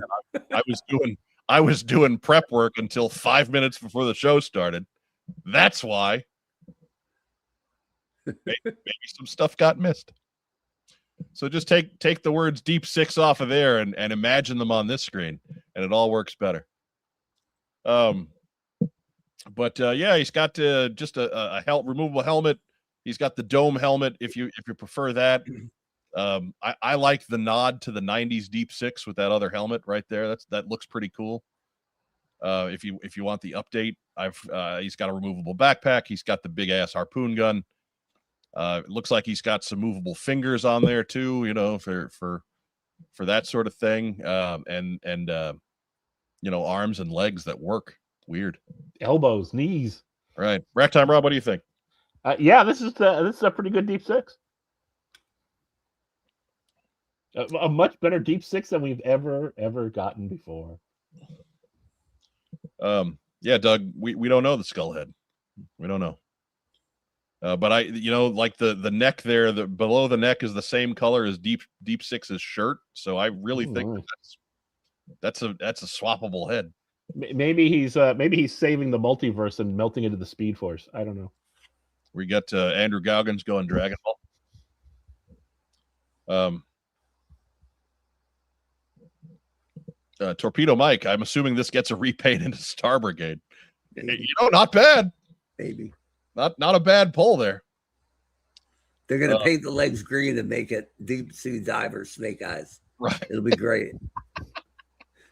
Mark Weber, what do you think? I mean, it looks fantastic. The fact that it's a giant upgrade over the original, big time. I can't say it's nitpicking because it is important here, right? So the original one was a guy in a suit, right? Like he got it, even though he only did this, right? Right. Scale wise, I could believe that the fingers were inside these arms, right? If you actually do the underdrawing here, there's no way his feet are down in those boots, right? Right. There's no way that his shoulders are out inside those shoulder joints. No way. Right. Like if he's actually in it like snake armor and controlling it, I'm cool with it. And maybe that's the idea. But it don't work from a basic skeletal underdrawing perspective. Right. Now I know some of you out there like Rob Liefeld have no idea what I'm talking about. But oh yeah, no, he's definitely got to be, Deep Six is 6'8" with NBA range. Apparently, right? Yeah. Otherwise, he's Victor Wembanyama in there. But yeah, it's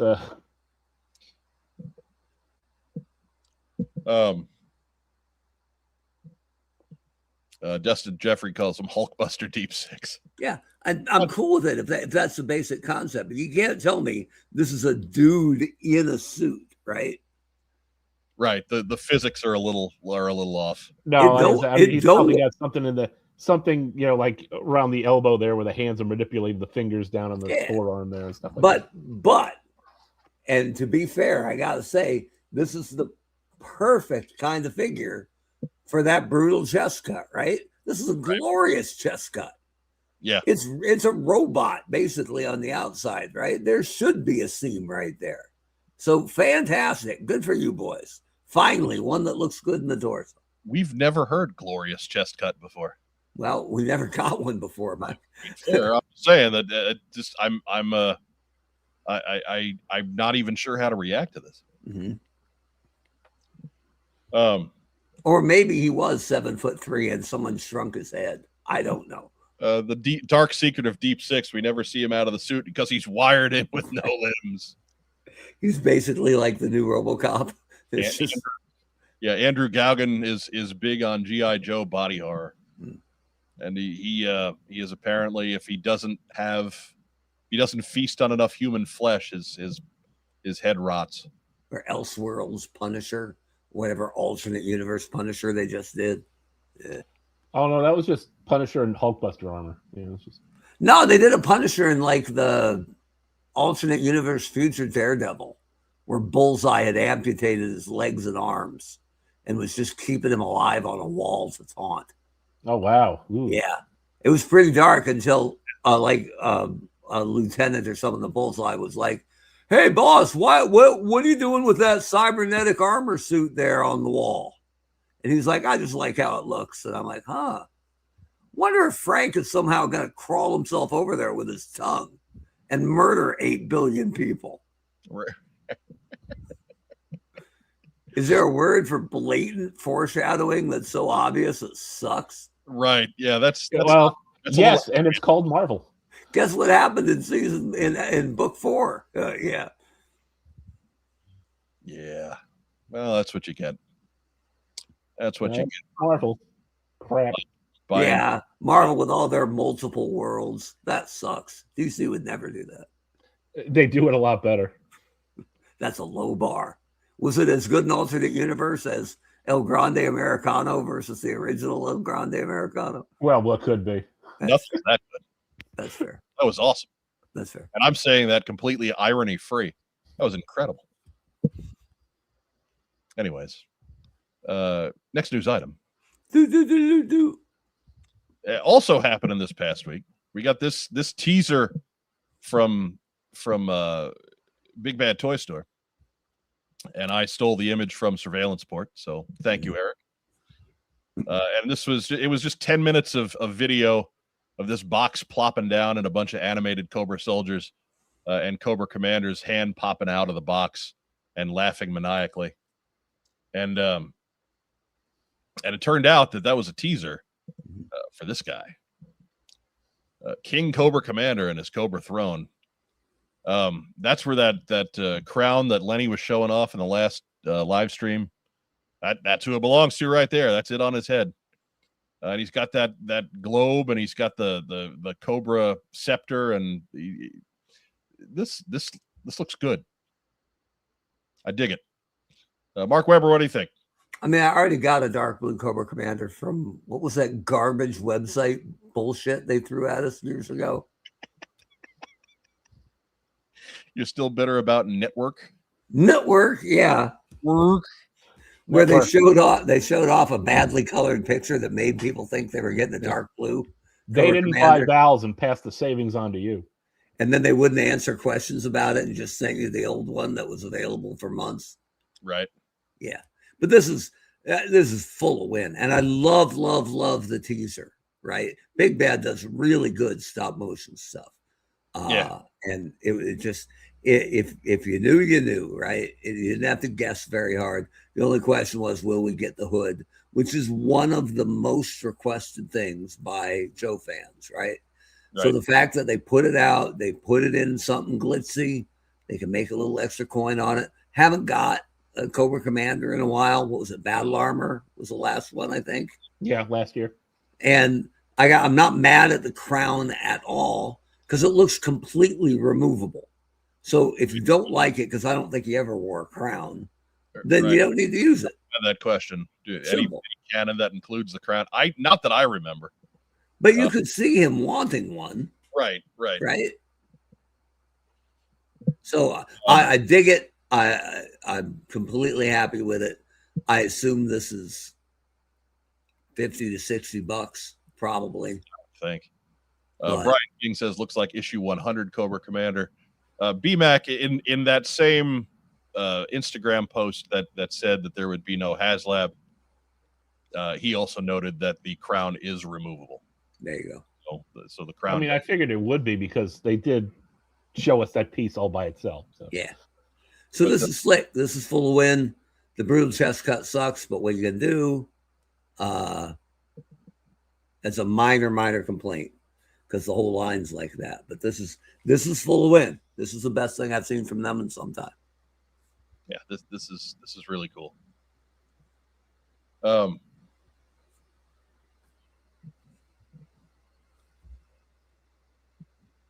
Figure Six Pack says that Cobra Commander isn't going to kick a dog, right? You know what? If there was one that was, I'd say this is the guy. Yeah. What a great panel. Cornelius McGillicuddy. I have to ask the honcho, what was this bad and horrible thing Hasbro Brass thought was going to happen when they released this figure? And did Hasbro Brass listen to Lorenzo de Bonaventura? I don't think any horrible thing was ever attributed to what Hasbro Brass said about a hooded Cobra Commander. I think speculation ran wild as to why one hadn't happened, and folks started to accept it as canon. But Mark, you go ahead. I never tried to release a hooded Cobra Commander because there wasn't any big appetite for it at the time, right? So I don't know. I was never told I couldn't. I was never told I could because I never asked if I could or never tried to do it and have them come back and crush on it. So I don't know if that issue existed back then and I didn't know about it, or if it's, I mean, I hate to say it because truly, and I kick Hasbro when they deserve it. But I loved my time at Hasbro, right? I was working on Transformers and G.I. Joe. It's one of my favorite vocationally times of my life. But man, I left Hasbro in April 2017. So not to date myself, although I would, because I'm funny, I'm sensitive, I remember special occasions. But it's almost a decade since I got my walking papers. So a lot. One long story long. A lot has changed. Almost all the decision makers have changed. So it might have meant something then. It might not. It might be what somebody new thinks. The thing most people assume, I think, is probably likely. Anything with a hood on it feels kind of clannish. And I think they were terrified of some guy at, Rolling Stone writing an online piece that goes, G.I. Joe's a real American hero. Doesn't mean they won't release a clam figure. And all of a sudden it has, I don't know if it has legs, but it has tiny little feet online that could make the company look funny. So who knows? But it is one of the most iconic looks for Cobra Commander. Right. And this figure looks great. So I'm glad they're finally making it available. Right. And just to underline that is purely your conjecture. You have 100%. No factual grounds on any of it. You're just taking a guess like everybody else. That's it. So yeah, we don't know. We don't know if there actually ever was a thing. Mm-hmm. Maybe they just wanted to crisp up what Cobra Commander was in the general public's eye. Mm-hmm. And to do that meant just having one Cobra Commander for a while. Because let's face it, G.I. Joe is in terms of pop culture, not what it used to be. Mm-hmm. It's not what it was in the 80s. It's not, people remember G.I. Joe and people know Snake Eyes and Duke, and they know Cobra Commander as the guy with the shiny face. Mm-hmm. And so maybe they just wanted to build on that for a while before getting into all the different Cobra Commanders. We got the armored guy last year, and he was really the first one that wasn't a variation of version 1 that had happened in Classified, right? Yeah. So, yeah. Keep in mind that when I was at the tail end, when I was there, one of the high decision makers was a gal who wouldn't listen to a pitch about 6-inch Joe because she didn't think it was feasible. And she's selling Tupperware now. Right. So, yeah. Tupperware's out of business. Is it? Anyways, and they did, after you were gone, Mark, they did have a Cobra Commander with a hooded head. That Ultimate Cobra Commander that they put out in at the end of Retaliation. I mean, that was before Mark. No, that was before. I was there for Retaliation. Yeah, it was the one that came with that funky helicopter backpack that was kind of tooled up like a fang. Oh, I don't was remember that before or after you were there? It had the hooded head and the helmet head. You could swap them. Yeah, that was before. So that guy was there. So your era, there was one that came out. Mm-hmm.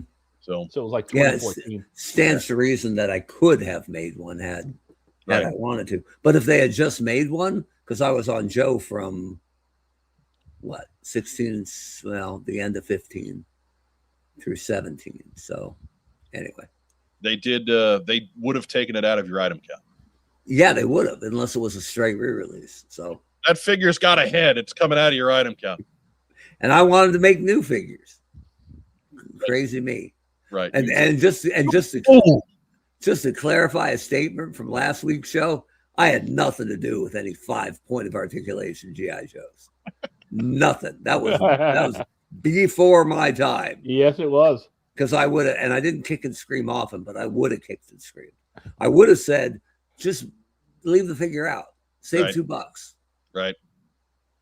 You want to cut costs all the way. Yeah. Get rid of that figure no one wants. I did pitch the Cobra Commander that came with the hiss, I think, for Retaliation, was a pretty good looking Cobra Commander. Yeah. But it was 5 points of articulation, so he sucked. Yeah. So I did pitch the idea of putting him into a line, with 3 3/4 articulation or 4-inch articulation, because that was a good looking figure. Yeah, it was good. As long as you didn't touch it or try to play with it. Right. It was a handsome chunk of plastic. Yeah. Just don't touch it. So, anyways, to bring us back to the core here.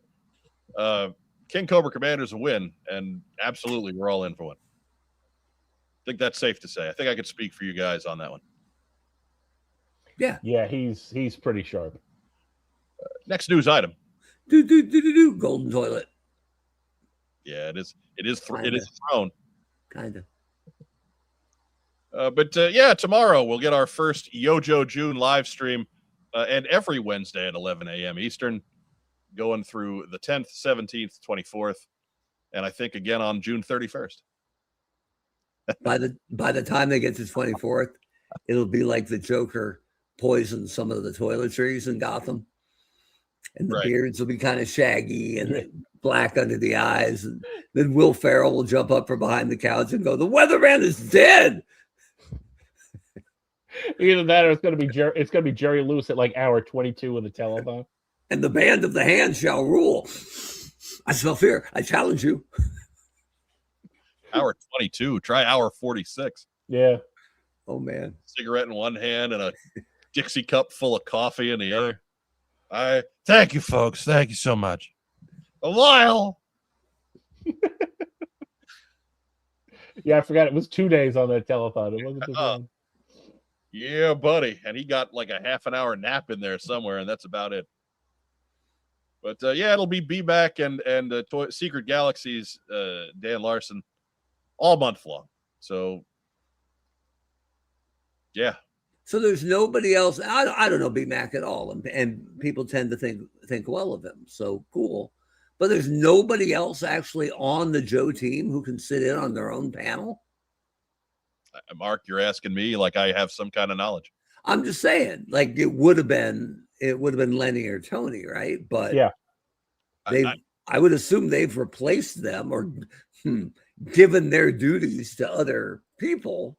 Right. I would be surprised if we're not introduced by somebody by the end of it all.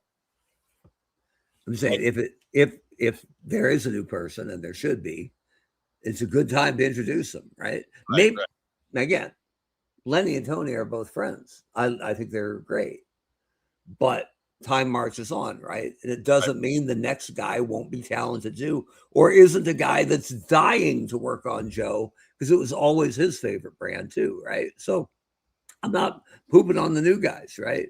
But if you're ever going to introduce the new guys, I don't know, maybe do it when you have a podcast thing for 4 weeks in a row, and maybe they will. But yeah, again, I'm sure that at some point we will get at least an inkling of the other folks that are working on this. Maybe it'll be here, maybe it'll be San Diego. I don't know, but whatever. Maybe the new people aren't comfortable with doing this. Possible. I would imagine that if you were going to step into those positions, that's part of the job. Or they just want to give them time before they, get thrown to the wolves. I think that's more likely. That second bit, that's more likely. It didn't stop them from putting someone horrible on camera on over and over. Yeah, I mean, when I look at the, the Star Wars panels, I'm like, oh, geez. We've been rather lucky with the Joe panels, and that at worst, the folks that appeared were enthusiastic. Like there's some of those Star Wars ones, it's just like you can practically hear the leg irons clanking. Right. But you know what's wrong than unenthusiastic? Fake enthusiastic. I guess. I mean, it's so much worse. Yeah. There's a lot of that on the Star Wars lingo now, too. I can at least respect somebody trying to earn their check. Anyway, regardless. Everything's not great, Tony Khan. Just saying. Look, man, his main event scene is right now. Give him that much credit. They'll be using the Cardinals announce team. So. Oh, man, when you are orbiting Saturn 24 hours a day, everything must look great. So good for him.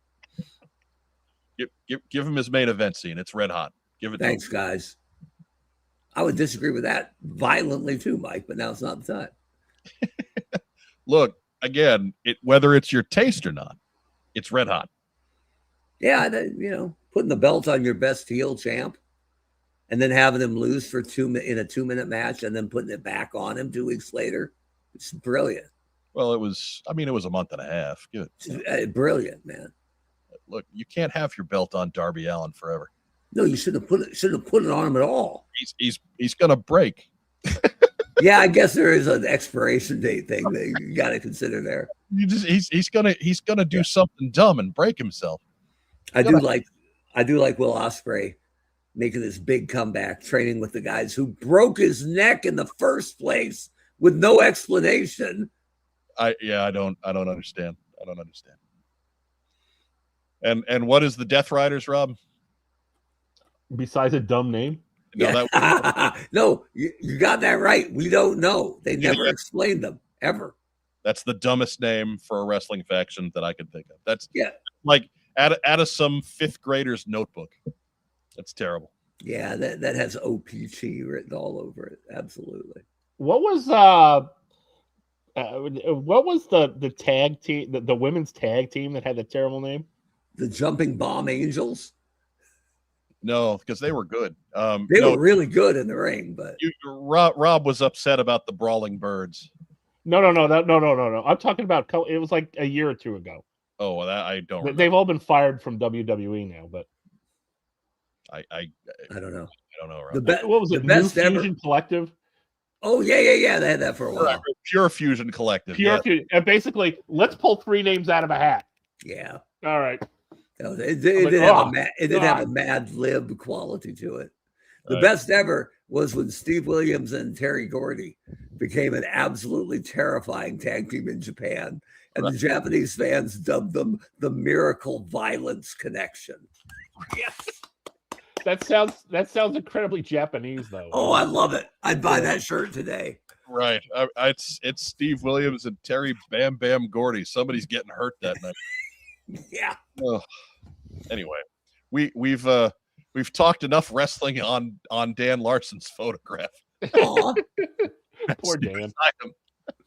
Dan Larson, the lost Beverly brother. Right. Next news item. Rougeau's. Oh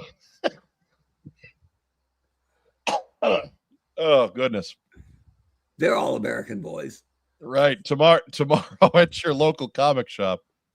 If you're doing hardcovers, it's your lucky day. G.I. Joe Deluxe Edition hardcover book 1 is hitting the stands. $49.99 on this one. Collects G.I. Joe 1 through 12, plus the G.I. Joe story from last year's Energon Universe special. I think it's last year. Anyway, 2025. I feel because the 2026 was in May. Yeah. Maybe it's 2024. I don't know. No, because they're only on issue 20 something now, so it would have been last. Now they're on issue 30, right? No. The Crystal Ball is issue 22. Let me see. I got it here. Is that an empty thigh holster on Duke's? Oh yeah, it would be. Yeah, because the last one was 21. It was a silent.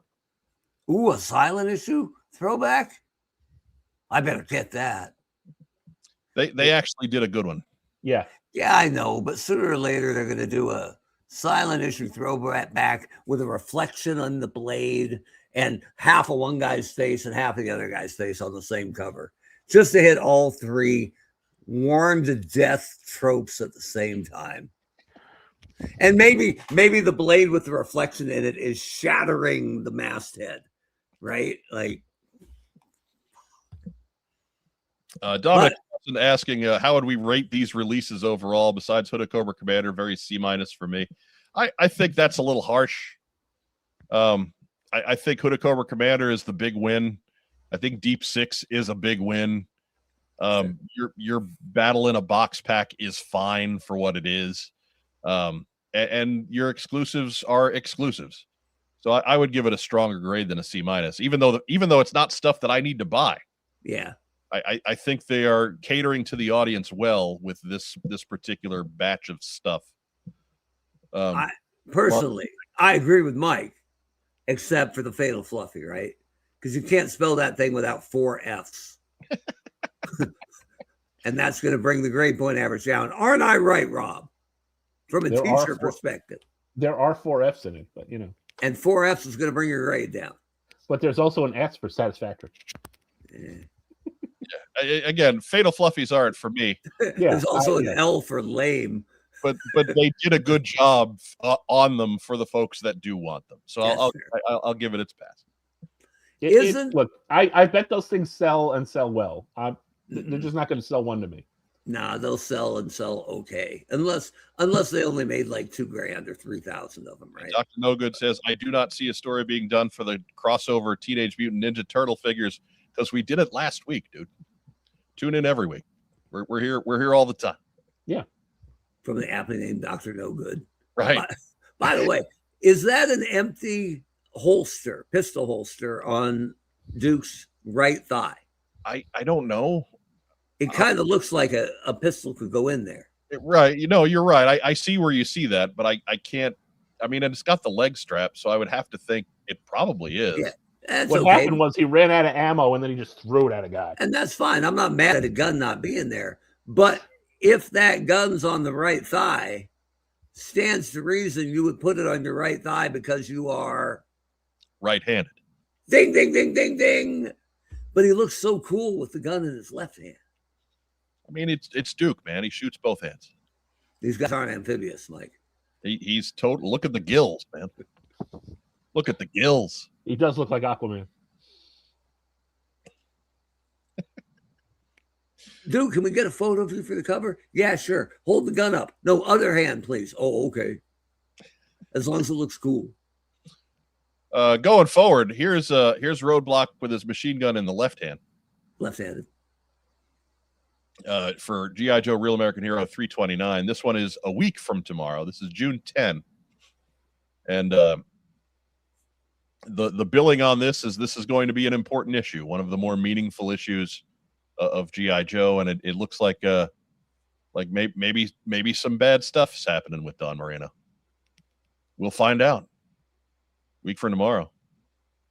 Andrew Kroenke on pencils. Francesco Scala on colors. It always sounds like she's a mob boss when people refer to her by it. Don Marino. Don Marino. She got all the swords. I appreciate you making time for me at the wedding of your daughter.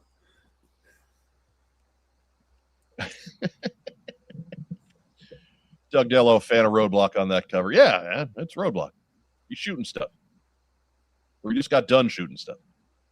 Holding the Ma Deuce one-handed. That's pretty slick. He's Roadblock, damn it. Post-Coma is a lefty. Oh. Hey, look, you hit him hard enough in the head, he'll be a lefty. Right, which Coma? Look, to be clear, if they're dual wielding, I got no problem, right? But not many people are picking up one gun with their offhand. The last time he got hit in the head, he thought he was race car driver Federico Flintstone. Right. I don't. Was that the race car driver? Yeah. Are you sure? Yeah, I think so. I thought Federico Flintstone was the Italian lover boy. Well, I remember the race car driver, and then I remember like the very proper British Frederick. Yeah, who treated the women well and made the other men angry. I need Jeff Butler to get on that one for us, if you would, Jeff. I mean, in my defense, if I got this wrong, it's been at least 40 years since I've seen that. You might have confused it with the first couple seasons when it was called The Honeymooners.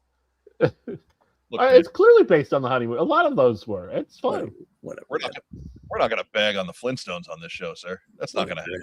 What a rip. Absolutely not. What a rip. No, come on. Uncalled. Who named his kid Bam Bam? Come on. Or the lizard. They found him in the woods. What do you want? Or the lizard Hoppy. Come on. They're all dinosaurs, man. I guess. They're all lizards. He's a Kangasaurus. They had a cat. They threw it out the window. Come on now. Yeah, but then the cat jumped back in and threw Fred out the window. That's fair. The cat got his. Well, actually, no. They placed him outside the door, and the cat jumped in the window and threw Fred out. All right, so let's split. Real American Hero 329. That is June 10. From all the familiar faces, be sure you're picking that one up. And looking at the Skybound calendar, also on June 10, Mask #1, Transformers 33. Always a big week, that second week of the month. And then on June 17, G.I. Joe 23. This looks great. Right, no purple. Right, the best month I've seen from Skybound in ages. Mark's happy because week 4 is Void Rivals month, and we don't have any of that. I mean, there's 2 more Wednesdays in June, so isn't there? Or am I thinking of July? You're thinking of July. Yeah, I made a joke about June 31st. It does. Yeah. There's no June 31st. Meet us at the 19th hole on June 31st. Yeah, there is a March 31st. I have 90 meetings today. All right, Jeff Butler not helping us out on Fred Flintstone's race car driver persona, which I'm pretty sure is not Federico Flintstone. Anyways, next news item. Hey, we've got our G.I. Joe FundMes as usual. We've spent a lot of time. We're running a little long, so I'll just say that we've got all the links down below in our descriptions. If you've got $1 or $2 or $5, just whatever change you got jingling around in your pocket, help these folks out as they deal with some big problems that our wonderful late-stage capitalism system is not helping them out with. So, again, whatever you can spare, and if you can't spare anything, please go and copy the link and spread the word. Thank you much. Next news item. Goggles Paisano. There we go. Brian Fabian helping us out there. Goggles Paisano. That's a solid name. It is, absolutely. And they were a big help to us this week as far as getting some images. Surveillance Port. Sometimes news happens and it's not Tuesday. So be sure to head over to Surveillance Port, check it out. And Eric will bring you all of the rundowns and even some links to some stuff that we don't do here. What's on Joe Mind, like figure reviews, things like that. If you're into those, surveillance-port.com. Once again, you may have to freeze the screen as surveillance is difficult to spell, but it only hurts once. Surveillance-port.com. Bookmark it. Next news item. Paisano. Fangul. Wait. I only know a couple Italian words.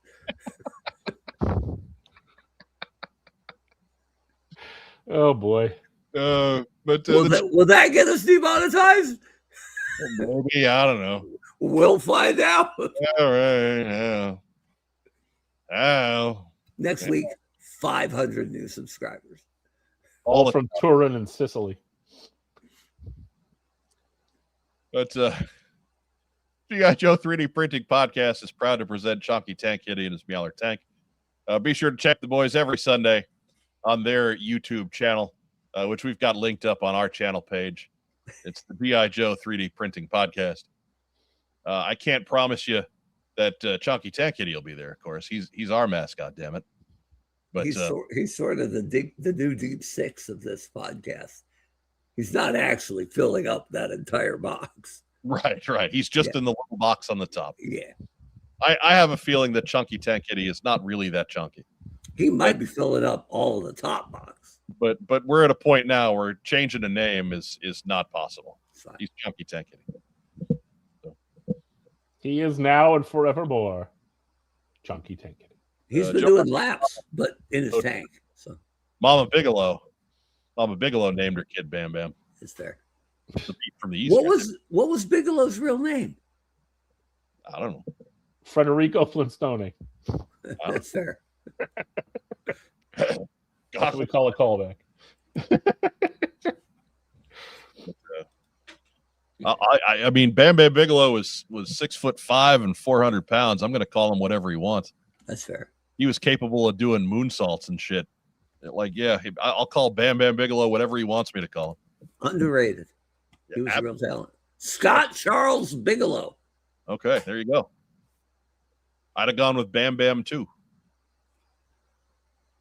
Because you're hitting the ring, Scott Bigelow. It doesn't convey the appropriate sense of menace. Right. You're not getting any. You're the opponent already in the ring if you're Scott Bigelow. If you're Bam Bam Bigelow, now you got something. Wrestled world class as Crusher Yurkov, the evil Russian. I think if you got started in the mid '80s and you were a killer heel, I think you had to do a run as a Soviet. Right. A lot of Soviets coming over with flames tattooed on their head. Right. He was some lost Soviet experiment. Beta Ray Bob asked, when are we getting chunky tank kitties in the What's on Joe Mind merch store? Probably when I can find somebody to draw one, because I can't do anything with this photo because it's not my photo. Mm-hmm. I don't want to try and make money on somebody else's deal.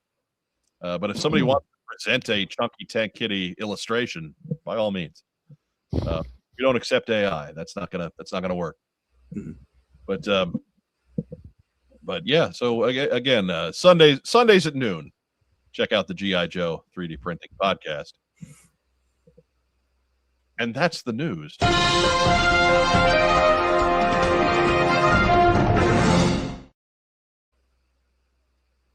All right. We're running a little long, but real quick, Mark Weber, your general thoughts on today.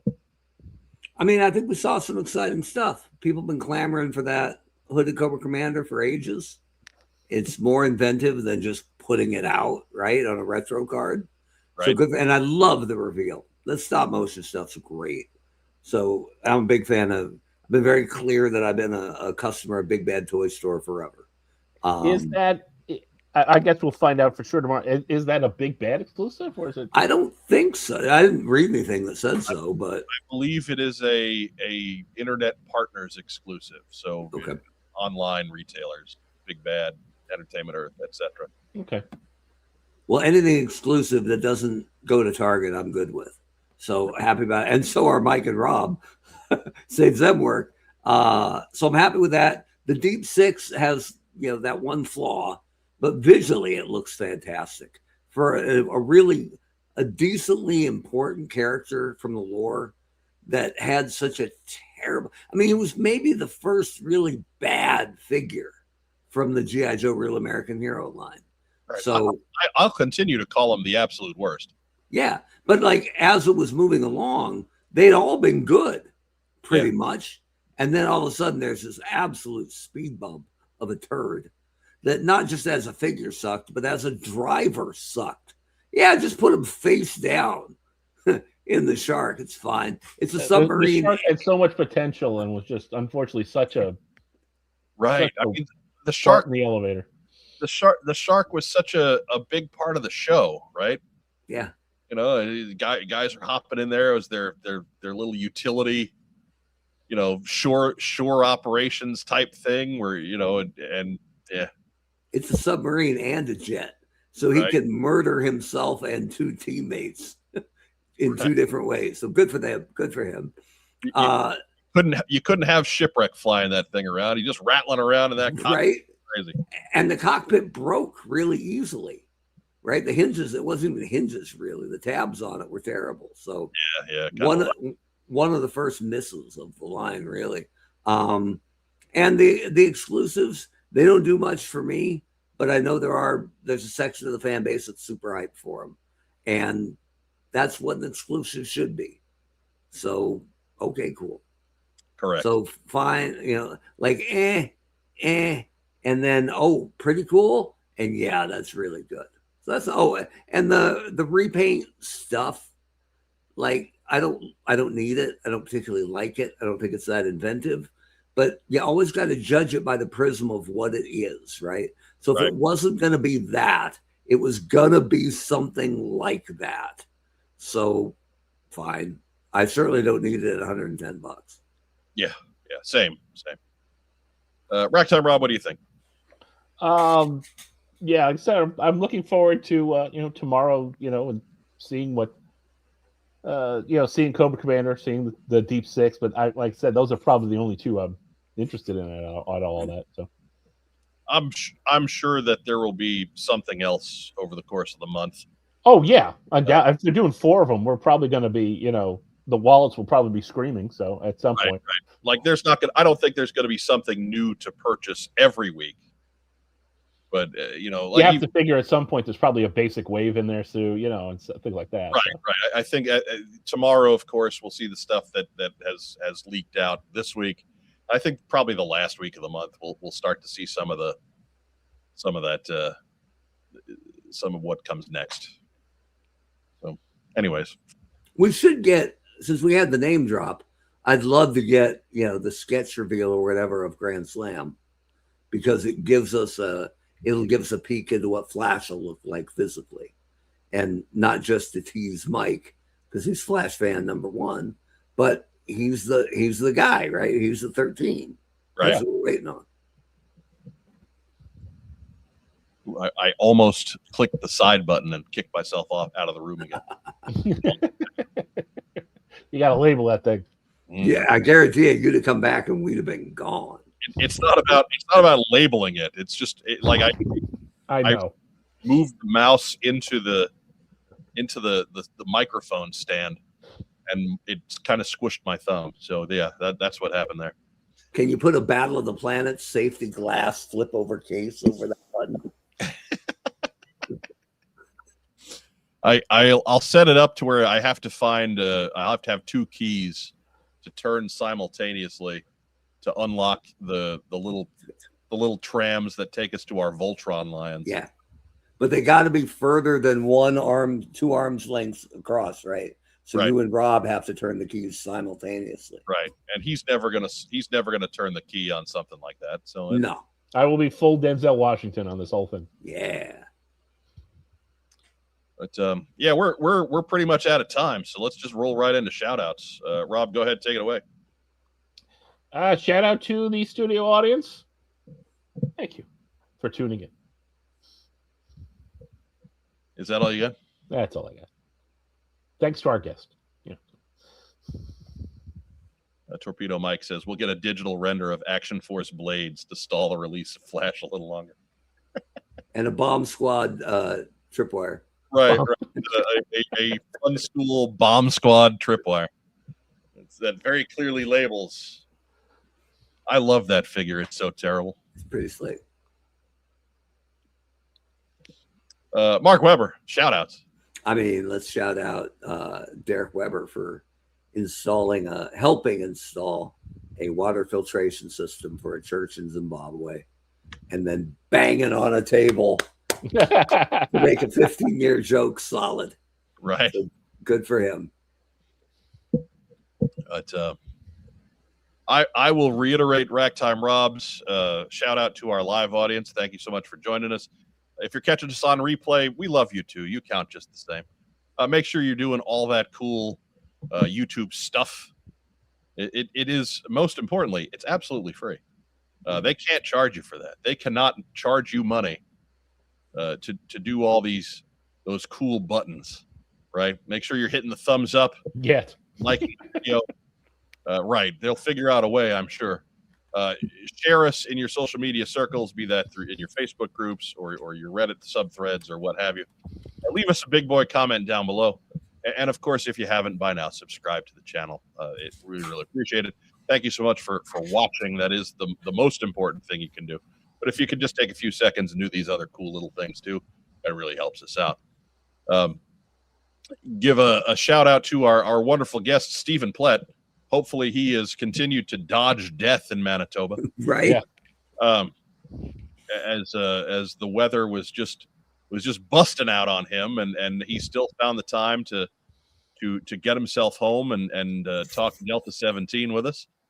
If you're not going to check him out online, make sure you're checking him out when you're at Joe Fest later in the month, and take advantage of their exclusives and the deals that they've got going. And if you're not going to Joe Fest, then you definitely need to be on their website, which I'll get up here again. alt.black.conspiracy/helicopters. Yeah, that's what. No, not true. Not true. Delta-17toys.com. You really have to get that one. You got to get that one. That. And it'll just redirect to whatsonjoemind.com. Right, which we do own. There's nothing happening on it, but it's right there. That's not true. It has the Eternal Baseball Playoff scoreboard uploaded to it every day. Okay. I'm happy you're doing that because at least something's going on.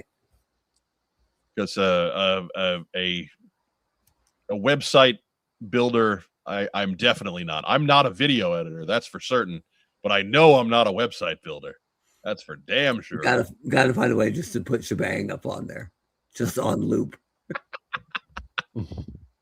That I could probably pull off. So good. That and Butthurt. Right. Wait, was he a member of Ninja Force? Yes. Yes, he was. Oh no, it's Nunchuck, Tijabang, and Butthurt. You guys are come on. Come on, computer. Work with me here. If you can't find the out, we can't leave. Oh, I mean, my buttons are not working. Try the clutch. Right? Give it some gas. No, the engine's flooded. Does that mean you are butthurt? I don't know what the hell's going on with this thing tonight. It's a high-tech slime show we got going on. Right keep those super chats coming, folks. Right?